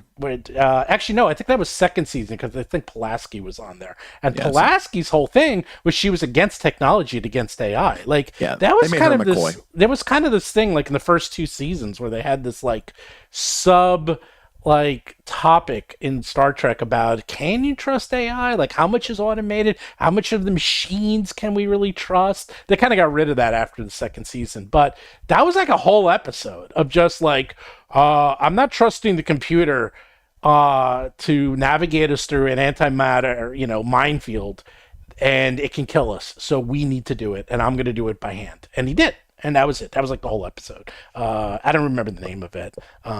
The Trap, Man Trap, I don't remember what it was called. But it's very similar because it's like, okay, because I see people here, it's like, do you really trust AI? And the answer is, yeah, you trust AI. There's so much now in your life that is automated by not even AI. I would call it dumb AI. Like I mean, it's still AI. It's still AI. It's just People are always dumb like, AI. if it doesn't like seem like it's being a human, then it can't be AI. It's still AI. It's but still there's AI. so many things that you're like your spam filter, your automated spam filter. Oh, right? are you AI using is deciding Google what Maps? messages you Are get. you guys using any? Are you using Google Maps? Are you using any map? Well, Yeah. guess what? Guess what that is? That's AI AI. is telling you where to go. It's deciding what messages you receive. Like these are all not Picard. ChatGPT. They're not Dolly. These are not generative AI, but these are all AI assisted tools, right? Yeah, exactly. There's a lot of AI assisted tools, and the thing is, I'd say 99.9 times out of 100, they're helpful and they're good and they work. And I'll tell you why. Because if they didn't, these companies would get sued out of existence. So they're very, very careful about adding this. And in fact, not that I love Tesla, but there was hold on. I have to interrupt you for just a moment because remember earlier in the episode when I told you that other fields of computer science up until ChatGPT style AIs always tried to claim credit for any time AI succeeded, and only when it was failing or being in a morass did they let it be called AI. We just got 3 comments in chat where when you said those things, Stephen, they're like, those aren't AI, those are algorithms. It's algorithms alwas tries to be like, oh no, we have search now. I know, but AI is algorithms. It's just but the whole thing is an algorithm. I know everything's an algorithm. Taught an AI class for multiple years at MIT where we taught those search techniques. It is AI. Sorry, Stephen, you can go back to it. Yeah, right. Okay. But Cal, Cal Vanavona and I are saying there's no intelligence there. We'll define intelligence. I mean, we're going to get that is a huge philosophical debate, big philosophy. and it is the reason why people kept pilfering successful things out of the field of AI, because they're like, well, no, this is not intelligence. This is not intelligence. Right. But while it was being researched, it was considered AI, but then people said, well, it doesn't look like data from Star Trek, so it's not AI. It is a huge thing, and if you're actually in the field of research, it is definitely a bone of contention, but I can tell you that at the time that they were being developed, they were definitely being worked on by AI laboratories and other such places. What is that quote? You guys probably know the quote. Is that magic is just any sufficiently advanced technology is indistinguishable from magic? Yes, and in this case, any sufficiently there was a paraphrase of that was in the AI world. It's been any sufficiently years, I can't remember, but it was like any sufficiently a successful algorithm is no longer considered AI or something like that, because but yes, because there is a problem with the AI field that has been there since the beginning, that the term artificial intelligence is used both for, I think it has to be data. It's a catch. And this is now a human that is thinking like a human, does everything a human can do in a machine, and it is also used for the idea of creating computer systems that can make human-like decisions and perform certain human-like tasks. Mm-hmm. And the field of AI as a research field is the latter in the broader sense, whereas classical AI or classic AI is sort of becoming, it had become less and less of the main target for the AI field, because more data science is where AI has gone.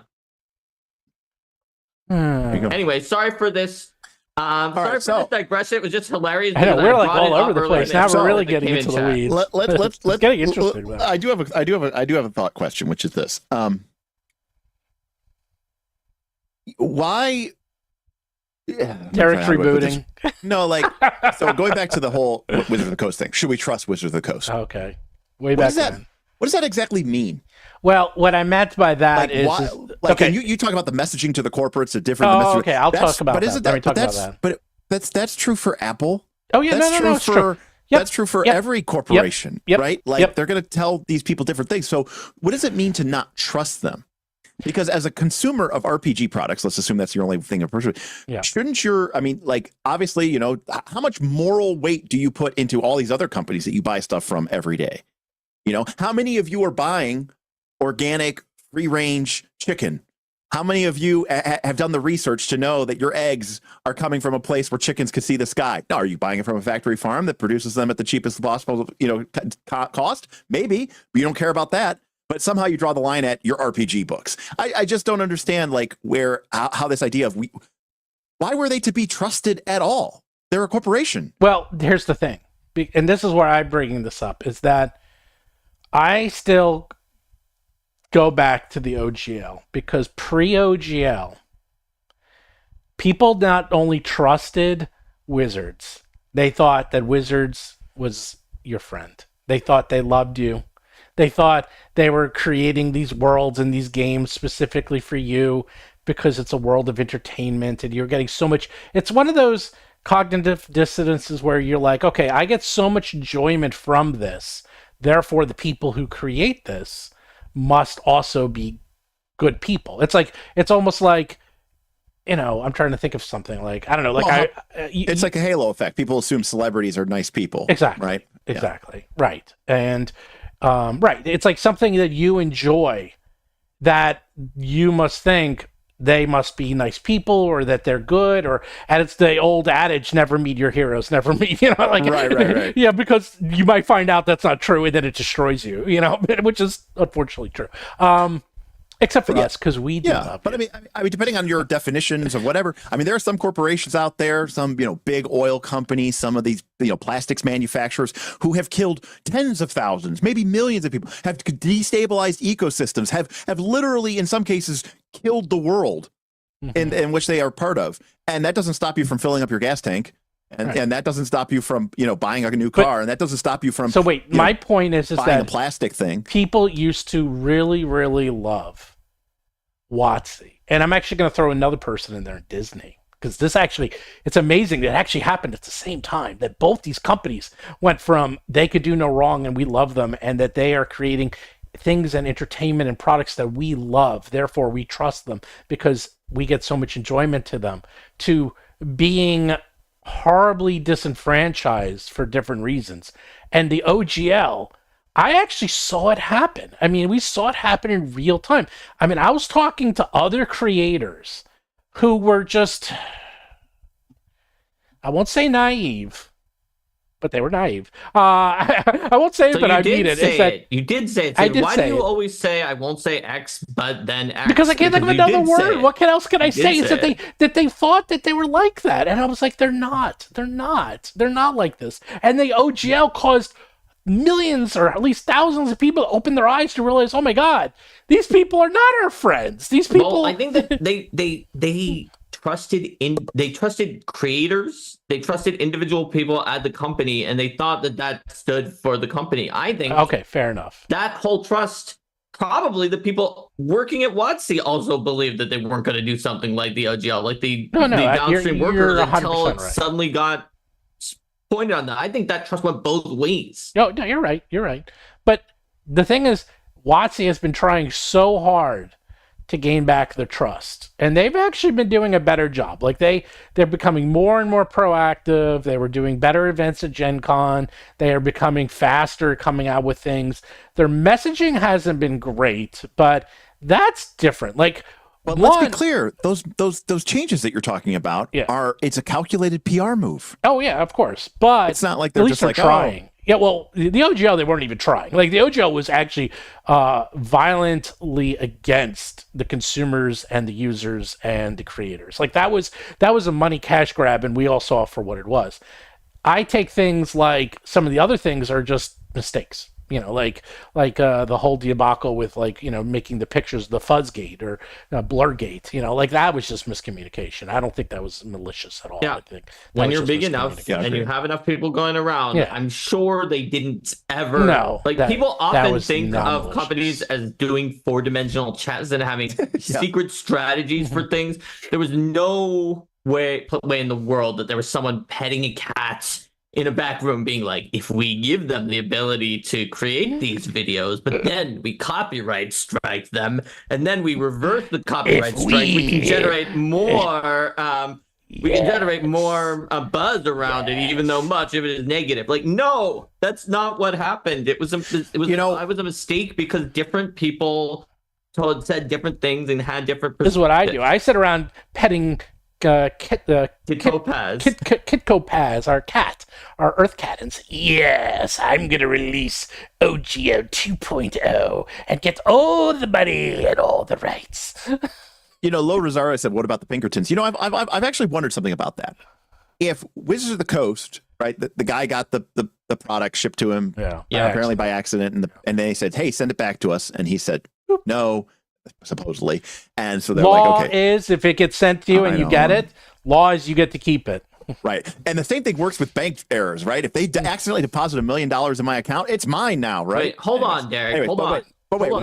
That's different law. That's not the same law. No. He didn't say no. They couldn't reach him on the. They tried once to reach him on the phone. There was a miscommunication or whatever, and he didn't get the message. Right. And so their next step was that they sent the Pinkertons. Right. So and again, there's some he said, she said there, but the thing about it is, if it wasn't the Pinkertons, if they sent Mark and I, okay. They hired us and we said, hey, we got some guys in your area. They're going to stop by and pick up that product, for you today, like a repo man type thing, but just generic Joe Schmo repo person. If it wasn't this legendarily, union busting people with had all this, association with anti-unions and trust, strike breaking, would it have been as bad? I wonder if people are more Definitely upset not. about the association with because it was specifically the Pinkertons. It couldn't have been any worse if you tried. So Derek, I would just say that you're asking this question, but it matters who it was, right? Like, if you are having a commencement speech at your university, right? And the commencement speech was like some kind of like weird speech about geopolitics, and it's from just someone nobody has ever heard of. It'd be very different than if you invited Vladimir Putin and he gave this weird speech about geopolitics that people didn't agree with, because you've invited Vladimir Putin to give your commencement speech at your university, right? Like, it's different because it's the Pinkertons. But I'm saying was the outrage because of the Pinkertons or because of the message? Everything. Right, or because of the actions. There was exactly 2 times on this show that you could see me so shocked that I literally couldn't believe it actually happened. The OGL. I was sitting there like, come on. Like, this can't be real. This is the stupidest thing. And the Pinkertons, which I was like, I think I was live when I found it. I'm like, come on. I'm like, are they really that stupid? Are they that dumb? Like, really, of all the people? And because people, like, I mean, I went to school in Pittsburgh. I know the history of the Pinkertons, blah, blah, blah. People thought they were fake. Like, people are like, oh, the Pinkertons. I'm like, dude, because they were in they were in Red Dead Redemption. They're the big part of Red Dead Redemption. And they're like, oh, that's fake, right? I'm like, no. In fact, the Pinkertons were bigger than the U.S. Army. The Pinkertons were so powerful that literally the FBI was created to counter the Pinkertons. That's how big and powerful they were. They have a long history in the United States, and they're very, very scary. And they were considered basically the largest standing private army in the United States for a long time. Right. So you don't send those. Well, right. And I agree with Derek Rawlings. They sent the Pinkertons becomes a huge story. They sent collections. That's not a story. They just sent some random. I mean, it's like here it is. They sent a collector. They sent the mafia. They sent the Pinkertons. I actually don't know which would be worse. The Mafia or the Pinkertons. It's They're kind of the because same. of who it is, right? Like, I literally know someone who had two commencement speakers, one for like one part and one for the other. And one was Morgan Freeman and the other was Bill Cosby. Okay. This was before people knew that they shouldn't have had Bill Cosby. But, okay, there are differences between those two commencement speakers looking back onto it, and one of them is now not necessarily as good, even though the speeches at the time maybe were both sounded like they were good commencement speeches. One of them is something that is probably a lot more controversial now than the other one, right? And so the Pinkertons, compared to like a less like sort of like lugubriously historical organization would mean something different. On top of that, you have Pinkertons from a group of gamers who probably a large portion of them have heard of the Pinkertons but didn't know the history. So it was even worse. Like, that's on top of that. It's like, okay, I bet you everyone in the gaming sphere has heard of the Pinkertons because it's in so many video games. Someone points out it was in BioShock Infinite. It was obviously in Red Dead Redemption, one of the most popular video games of all time. It was in so many video games. I remember when we were like reporting on this that people thought it was fake. They never thought they thought it was fake. This is a great job putting in a fake, but we caught you faking this because you just used a made-up evil organization from Red Dead Redemption. Really? Yeah. You couldn't even come up with a real-world organization to have WoTC do. You just needed to stir controversy by using a fake video game bad guy to say that WoTC was using as their people. Come on, people. Get more creative with your fake reporting. We had that. I remember that. Okay, that is so good. That is and that was really very ironic. But I think it's ironic but illustrative of just how bad the reputation is of that company. Yeah, well, and that's the thing. It was bad PR. But the point is that they have to literally, the amount of, think of it this way. It's like they have to spend thousands, if not millions of man hours and careful manipulation to try to rehabilitate their view of what people think of them. Yeah. And the people think of WoTC, and they've been doing it so carefully, been trying so hard, and they're like, this AI thing, and they were misstepping at time after time, and they were trying to repair it, and it's AI issue. I get so many people asking me if we use AI. I'm like, no, it's on all of our Kickstarters. Like, we don't use AI. It's a very hot topic right now. I feel so bad for the people who have no control over this. And then he just comes out. He's like, we use AI. I use AI in all my games. I don't know anyone who doesn't use AI, and we're putting AI into every single one of our products, and we're like actively looking into put into everything Hasbro does. Specifically D&D. Imagine how stressful. There you go. Imagine how stressful your life must be if you're the people who have to try to fix those imaging problems, or you're the creative people who are working there. How stressful is it? Do you think that, like, I can imagine if I was working there, like, having like anxiety before every new investor call about like what's Chris Cox going to say to the investors this time that could reverse like so there you go hundreds of hours that we put in to try to build up that community trust after that. Imagine it'd be like not being able to sleep until you go and watch the investor call and see what he said. So there you go. The people who shouldn't trust WoTC Hasbro are the people who work at WoTC Hasbro. The consumer, they were never to be trusted to begin with.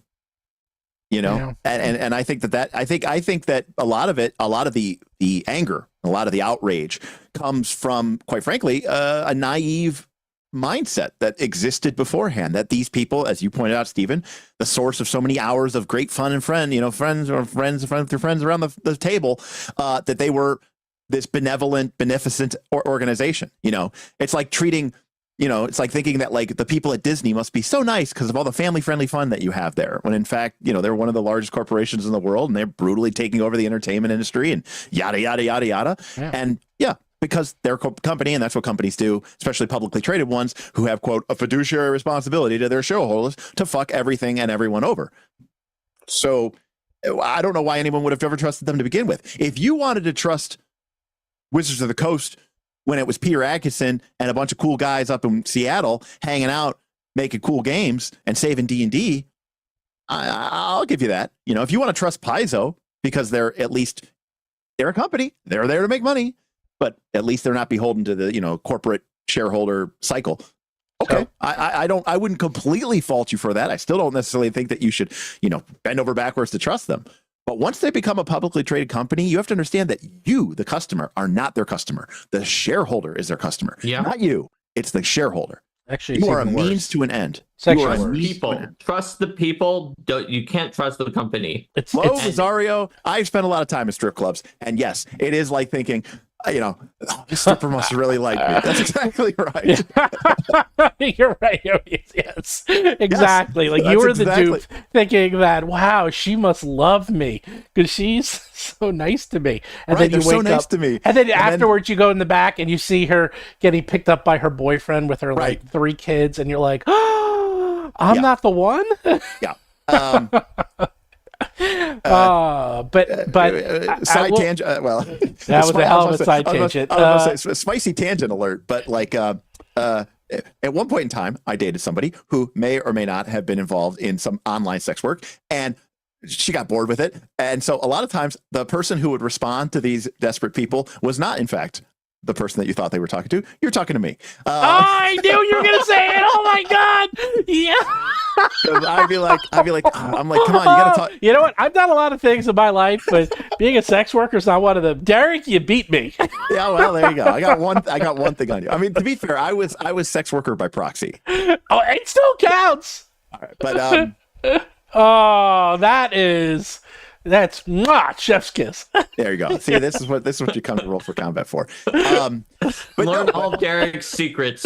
Wow, you're getting a lot of emojis for that one, Derek. Look at that. The chat's exploding. I'm like loving that. You get they're going crazy. Yeah, they're so there you doing go. all these all the parties, hearts.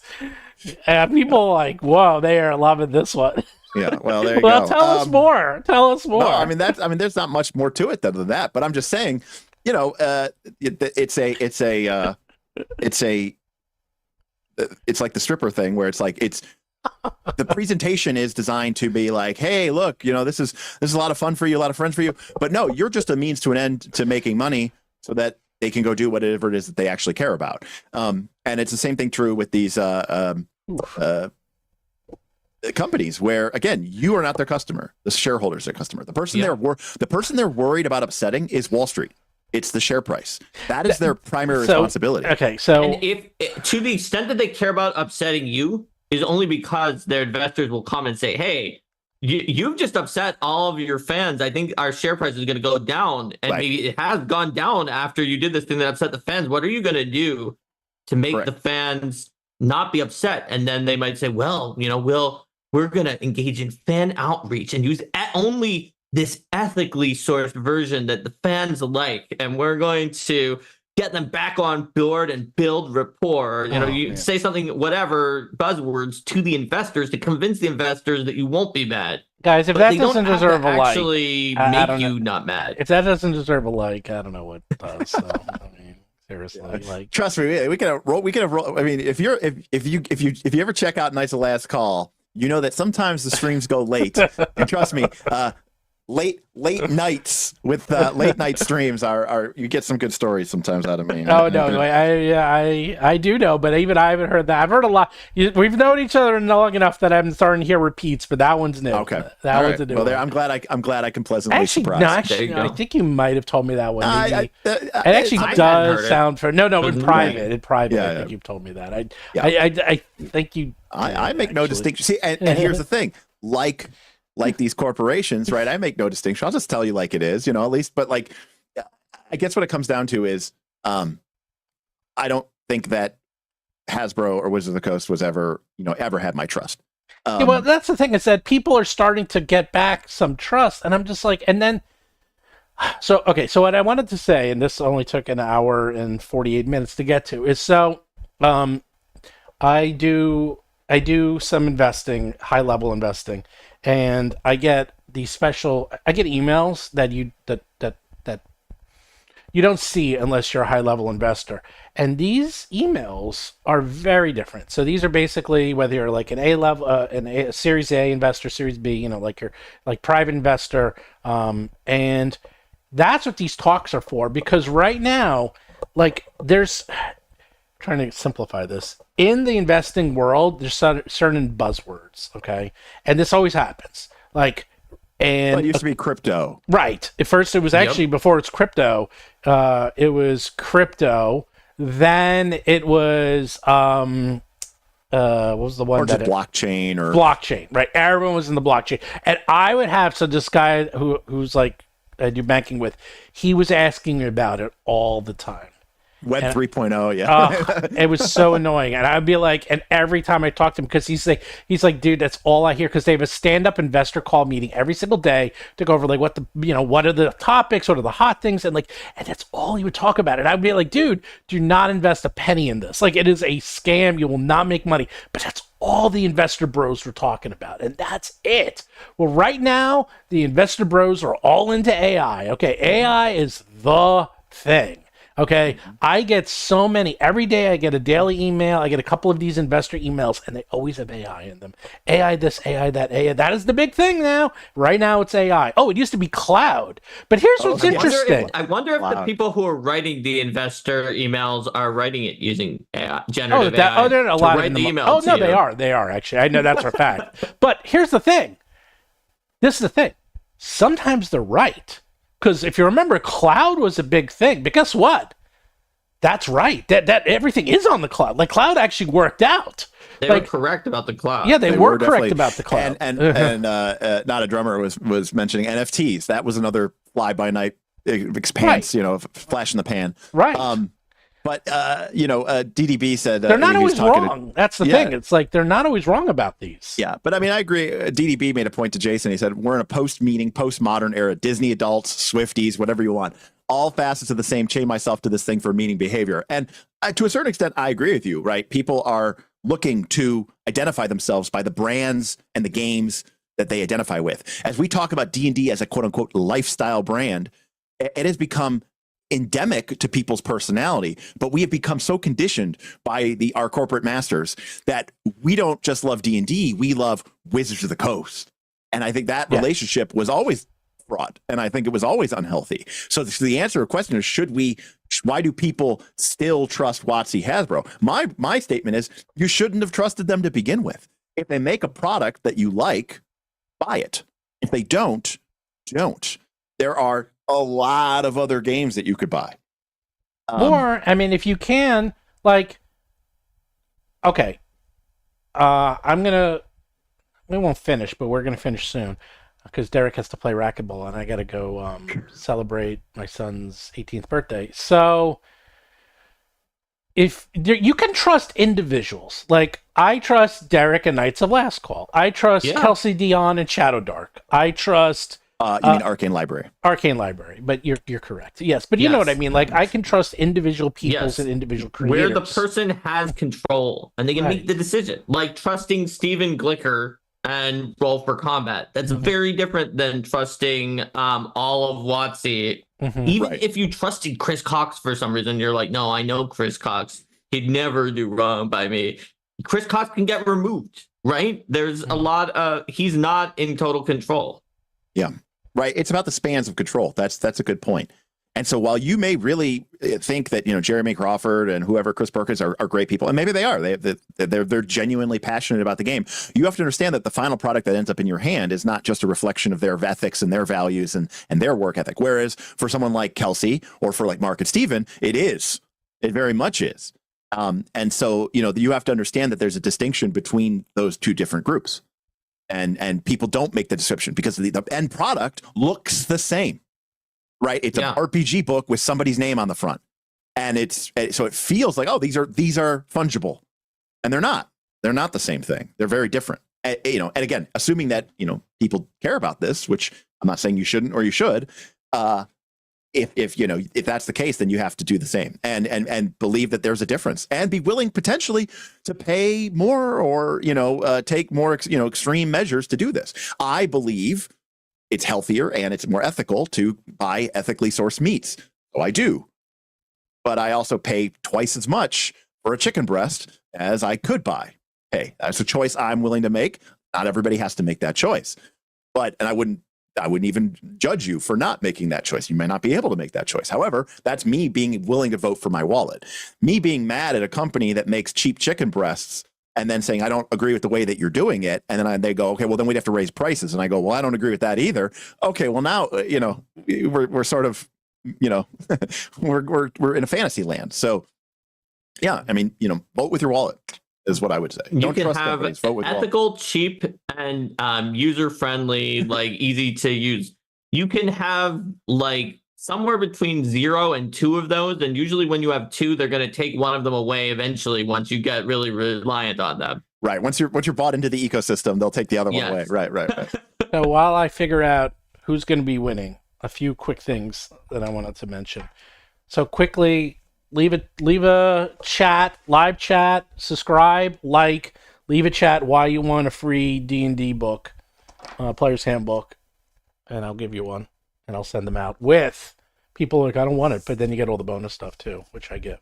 And actually, someone who won sent me a picture of the book with his 3 kids. Actually, most of them they sent me saying, I'm like, oh, thank you so much. So it's actually been very nice.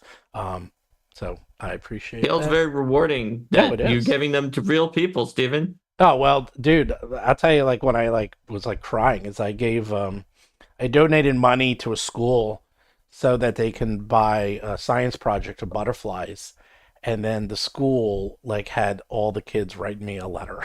Oh, that's nice. And it was so I got I got a package. And it was 250 letters from 10-year-olds and 9-year-olds, 5th graders, and I was like, you're not crying, I'm not crying, you're crying. I was like, oh my god, this is the saddest thing I've ever done. I felt good in giving the money, but then I almost felt bad. I was like, oh god, it was so horrible, but that they couldn't afford. And it wasn't even that much. It was $300. It's good to know that the person who you're sending the book to is not an AI chatbot for a warehouse, unless they also have a generative photo AI that can make a picture of them with the book. It turns out, Stephen, that that was just an enterprising science teacher, and those were all AI written.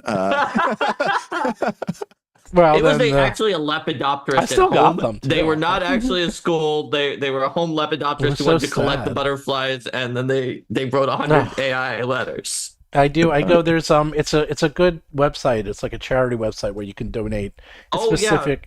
For That's schools. One of Linda's favorites because you know exactly what they're going to get, and you pick exactly what it is, and they can't spend it on some other weird thing that you're not expecting. I will say, in terms of, I mean, not that you all do, but if you are someone who does give philanthropy, I mean, there's definitely some very trustworthy organizations that have very broad, specific, principles. But I encourage anybody, I encourage everybody, if you have money to spend on RPGs, you most certainly have money that you could donate. It doesn't have to be a little, or it doesn't have to be a lot, but just a little bit. But when you pick something that is local and direct, and you can put the money directly into the hands of specific individuals or peoples to address a specific issue, that has so much more impact, in my opinion. And not only that, it allows you to really develop a relationship and potentially, get involved and invested in what's going on with these people's lives. And I think that is hugely rewarding. So. Let me look at the website.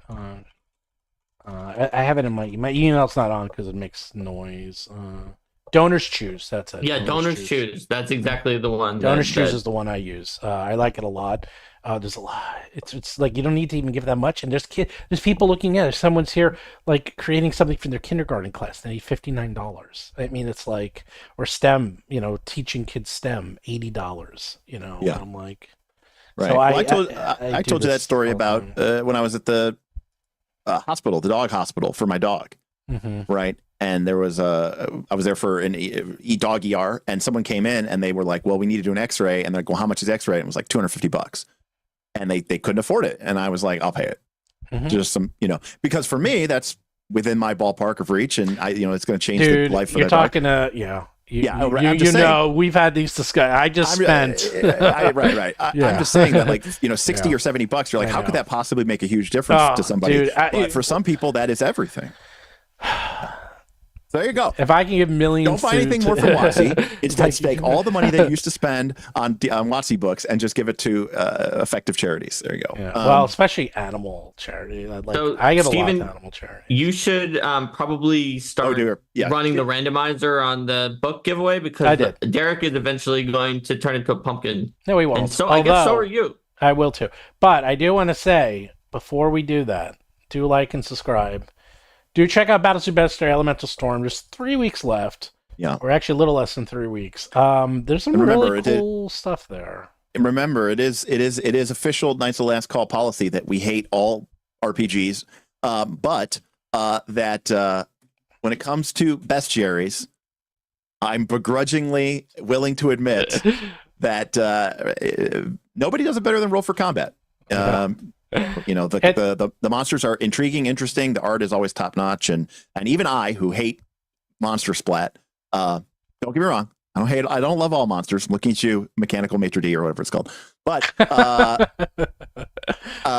in general, the continued work has been top notch. So the mechanical maitre d' just because I'm a hunter. Some people's favorite, so I know. It knows that it's not a Derek monster. And also, thank you to all 9 of you who did post your favorite element in the Kickstarter. Yeah, sorry about that. I would have done it for everyone, but I can't. I don't D-Meep Indigo Isles is 1 to 10. Yeah, it's 1 to 10. It ends at 11. You get to 11 technically at the very end, but you don't do very much when you're at 11. Because 10th is such a big level. I wanted the last, because a lot of these go to 9 and then it ends at 10. I wanted ours to go to 10. It's a full 10. You complete you all of 10. You get to hit it at the very end. Right. You get to actually do the finale at 10, which is really, you're very powerful at 10. So I wanted you to do the full last chapter at level 10. Which Linda wrote. What do you get? You get your second set of boosts at 10? Yes. You do. Yeah. Linda wrote that and some of the things that were 9 and 8, I think. I think she did 8, 9, and 10, something like that. Oh, dude, in my game, but they're at level 18 and they just went shopping. They got their Apex level items. Well, see, there you go. See, you look at something like Abomination Vaults and you go, oh, well, that campaign goes to 10, and you go, ours goes to 11. DC 21. DC 21, baby. Back. That's right. Ours goes to 11. We always do that. No, that was a stretch goal, by the way. Steven, I think you used it goes to 11 as part of it was the stretch goal. That was the name of the stretch goal. Because you added extra to make it go up to 11 right at the end. That is actually pretty excellent. Although, I would be frustrated because 11th level, I would get my 6th rank spells, and I'd be like, well, no, I want to use these. There's a lot of adventures. There's a lot of adventures that go from 11 to 20. Once the adventure path is over, you have to delete the character for all time. Everybody knows that, Mark. By the way, I have a hack for you all that I'm planning on doing. I discussed it with my group, and they like this, which is, what adventure requires you to be exactly at 11 and also starts on an island? Ruby Phoenix? Yes, that's Ruby correct. Phoenix. Despair on Danger Island. Good work, Derek. You know your Paizo APs. I actually just read. My group really liked the idea of Ruby Phoenix, and they are very excited about the idea of it being a cross-world thing where somehow they were on the Indigo Isles, and then that was being used as Danger Island. And guess what? At level 11, they get put into the martial arts tournament. I'm going to do the same thing. I'm going to do the exact same thing because we're up to book 6 of Agents of Edgewatch. Yes, and we're going to finish it, and we're already planning because I'm going to run Jewel into Ruby Phoenix as well. I'm going to run Jewel with the same core group. It's going to be broadcast. And they're pretty excited, although I'm going to have to teach them about Alucard and the gods and everything. But these guys are core role play. Like, they're going to get into it. I told them, that's kind of a requirement. I have a feeling that your group is not going to take that long to learn about the new alcohols from this thing, like Old Woody. They're probably going to understand. Jason wrote Old Woody, and he's in my game. Can you tell when I'm making a joke? Oh yeah.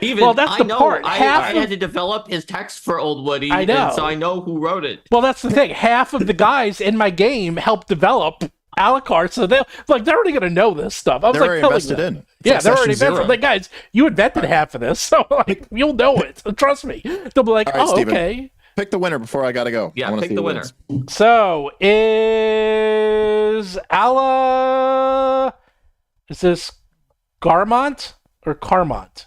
ALA, and last name is Cramont. Let's see. Cramont, so it's like Cramont. Garmont. Yeah, let's see. Remember, they still got to be in chat, Oh, right? sorry, Alan Garmont. Sorry, Alan. Wait, it had a G or a C? I can't read my own writing. Oh, Sorry. he can't read his own writing. Is it Okay. Alan Gramont? Yes, it's Alan Gramont. Okay. Sorry. Yeah, All we right, got you Alan did it. Gramont in Alan chat. Gramont. Sorry. I wrote it down very fast because yeah, it went. Look, he's really happy. and I wrote put, like, down a yes. Ala Cremont. I forgot the N and I made a C instead of a G. It's G as in grape. Actually, what happens? The G and the R got mixed up. There you go. And So there you go. Alan Gramont. Alan, you won. You did it, Congratulations. So what does he have to do? He has to email you with just some email me information? your address and your YouTube profile, please. Just contact at rollforcombat.com and I'll get it to you. I've been doing this every week. They know me Awesome. well at the post office. I'm actually getting very good at packing these. That actually reminds me. I feel bad. Do they like sell you the D&D stamps and like you're the Dungeons and Dragon guy? Oh, I went to the post office the other day. They didn't have him Mm. because I tried to get him at Gen Con, but they were closed. Remember, Steven, when we went? They were already closed. You mean these? Yeah, that's awesome. Oh, Copo is winning. What did you choose last week's comment winner? No, I'm going to do that now too, actually. Okay. Oh, let's see who won last week's comment winner. Right. Well, what if they're not in chat for this week? They have to. They never are. So, or it's very rare. Actually, it's never happened. If it happens, But that reminds me, actually, I bought 4 copies of Fabula Ultima Techno Fantasy Atlas. oh, you have to start giving those out. I got to do giveaways myself. Well, I wanted to do another Fabula Ultima stream to do them because it's just so weird to do them on some random Dark Sun stream. But I've been meaning to give these away, so I have mine. I got some giveaways to do myself. I know. KMK wondered if you touched the post office more or less than your lawyer, Steven. I'm going to tell you, KMK, when Steven said that tonight was his son's birthday, and I said, well, then you'll need to stop the stream at least 15 minutes before your son's birthday so you can talk to your lawyer for that time. So he was like, no, it's fine. I already talked to my lawyer for half an hour earlier today, so we're good. True story. It's true. Well, because he and I were talking last night. You want to hear something crazy? He's had a computer. He's used the same computer for 18 years. 18 years. And he refuses to buy a new one, but everything he uses Dropbox. They're not going to support Windows 7 anymore, and his computer BIOS won't support anything past Windows 7, so he had to finally buy a new computer. So I was on the phone with him yesterday for like an hour, helping him build the computer. You're his guy who knows what the new computers are to get. And I see people are excited. Some people are excited about. They're like, "Ooh, Techno Fantasy Atlas!" Not only that, but because Emmanuel Galetto, the author of Fabula Ultima, is a member of the Knights of the Last Call Patreon, I also got him, even though I bought 6 of these things, I got him to sign everybody's book that's going to be given away. Really? So, I haven't been. I'm going to have him on the show. So you actually get I gotta have him on the show with you, copy. Derek, When I give these away, you're going to get a signed copy. Oh, you're going to have him on the show? Cool. Yeah. He and I spoke quite a bit because I'm like, oh, it's like, I you don't know told you me. to talk to him. Yeah. I told you to talk to him. No, I know. And I said to him, oh, you don't know me, but I'm friends with Derek. And he goes, oh, I know Derek. And then he and I were talking for a while. And I said, you should come on the show. He's like, oh, I'd love to go on the show. He's a cool guy. He's really funny. Oh, he's fantastic. He's such a great designer, great attitude, and very, passionate about what he's doing. So that's what's really great. So if Low E Sky Rosario. Low Rosario. I see Low Rosario. I think That's he's one of here. the most recent comments. Really? Yeah. I'm not watching the comments. Yeah, Low Rosario said sweet. Oh, you're in here. response You to won. the Fabula Ultima and says, what is that Well, possible? Low when you said Rosario, Fabula guess what? Ultima? You won the book last Low week Rosario too. was already happy that Fabula Ultima was happening, and now is probably even happier because Low Rosario just won a book. A book. There you go. Low Rosario, you just won. This is your day, Low Rosario. I know. Be careful with who you. Wait, I think Low Rosario's a Met fan too. Are you a Met fan, Low Rosario? I think you are. All right. Well, that's awesome. Send me. I'm here. See, he's here. Yeah, cool. yeah. So just send me. Just send me proof that you are who you are. So, Rosario, send an email to contact@rollforcombat.com and include your YouTube profile ID or your YouTube profile link so that they can double check. Just double check. I just have to. I want to make sure it's. That way, someone doesn't snake it. Yeah. And it's never happened, but actually, what used to happen to me in the early days of my channel, to try to build buzz, but I did it, with sweat equity, but also with financial equity. I used to do a lot of giveaways, and I gave away Pathfinder, like the Druid, the Primal spell set, the Arcane spell set. Like I did all the, and I had people, it was like, leave a comment and then we'll pick one. And people would win and we would announce it in the next video. Hey, the winner from last week's episode is this. Hey, contact us. And I got to be honest with you. I think I only gave away about half of them because half the time people never actually, They didn't come. They never Steven messaged has it. successfully given his away. So in there fact, you go. I don't know if I have any left. Really, I think I'm kind of running out. You're running out. I am running All low. right. All right, I'm well, running low. this has run its course. Yes, I And do have to speaking of go. which, Derek has to run. I do have to run. I have to racquetball. But thank you for having me on. Again, I think it's an area that I certainly agree with everybody's trepidation, and I think we do need to make sure that we are, preserving the integrity of the creative enterprise. And I think there's a lot of value in people doing creative things. In fact, if it was up to me, right, we would eliminate the drudgery of society. We would put that money back into the working person's pocket, and then let them do whatever it is that they are passionate and inclined to do. And that way we would in fact promote creativity through the use of AI and through the use of automation. But there are obviously some it's a minefield and we have to navigate it quickly, or most assuredly. That being said, not surprised that Wizards of the Coast is going to use AI. But if they can figure out a way to do it ethically, I think it just makes, the most sense. Yeah. So long story short, don't trust them. And and you can like the product, you can like the developers, you can like the people, but in the end of the day, they're not your friend. That's what I look at all companies like that. I'm like, they're just not your friend. You might think they are, but they're not. They're really not. They're Unless it's a company of one person, and that one person is your friend. That's true. That's Right? true. But even Well, then, I think yeah. I don't know. But there's a spectrum, I mean, like on the scale of trustworthiness, if you watch the videos with Mark and Steven, and you've watched a lot of these, you know the company, because that's the company. And at the end of the day, you're making a judgment call based off of your own interactions. When you go to a company like Paizo, still private but bigger, you may not have as many individual touch points. You don't know necessarily every single person that's touching it, and you may not have a sense of who they are, and you may not have an opportunity to have interacted Maybe with you them. know Eric Mona. I asked who's one Eric of the Mona to touch executives all my and books who before he is sends them to in me. charge of the creative department, right? And maybe you know Jim Butler, who's the president, and you might know like Eric Mona might do this, and he might talk to Jim and try to do stuff. But Lisa Stevens, who's the owner, maybe you don't know her, Right. And she has the final say on things necessarily. But once you crush that threshold into Right. publicly traded corporation, the process and the company are so far removed from It's each other. opaque. Yes, right. The transparency completely goes away, and at that point, it's a caveat emptor, right? It's buyer beware, and you need to make sure that you are an informed decision maker. And so anybody who made a decision said, I don't agree with this corporation's practices, whether it's WoTC or another corporation, I'm not going to support them. It's great. But for all the people who are like poo-pooing Disney and then they go and see every Marvel film, you got to realign your values a bit, right? And so if you hate what Wizards of the Coast are doing, but continue to buy every single 5e product they put out, then you need to, consider. I'm not saying that there's a moral judgment on somebody who wants to support that company, but I am saying that, put your money where your mouth is. That's all I'm saying. Well, There you go. I'm a little less draconian. I'm just like, just be aware that big companies are probably not your friend. Jason says, Marvel is part of Disney? Oh, yes. Marvel's part of Disney. Oh I my think God. that was a joke. Okay. I think. I would hope Everything's, so. you know what? It's probably safer at this point to assume it is part of Disney and be surprised when it's not. But There you go. all right, I gotta run. Everything's part of Disney now. Bye, Derek. Bye, everybody. Until All right. next time, if you want to battle the zoo, you have to roll for combat There we or go. whatever. Or whatever. Oh my God.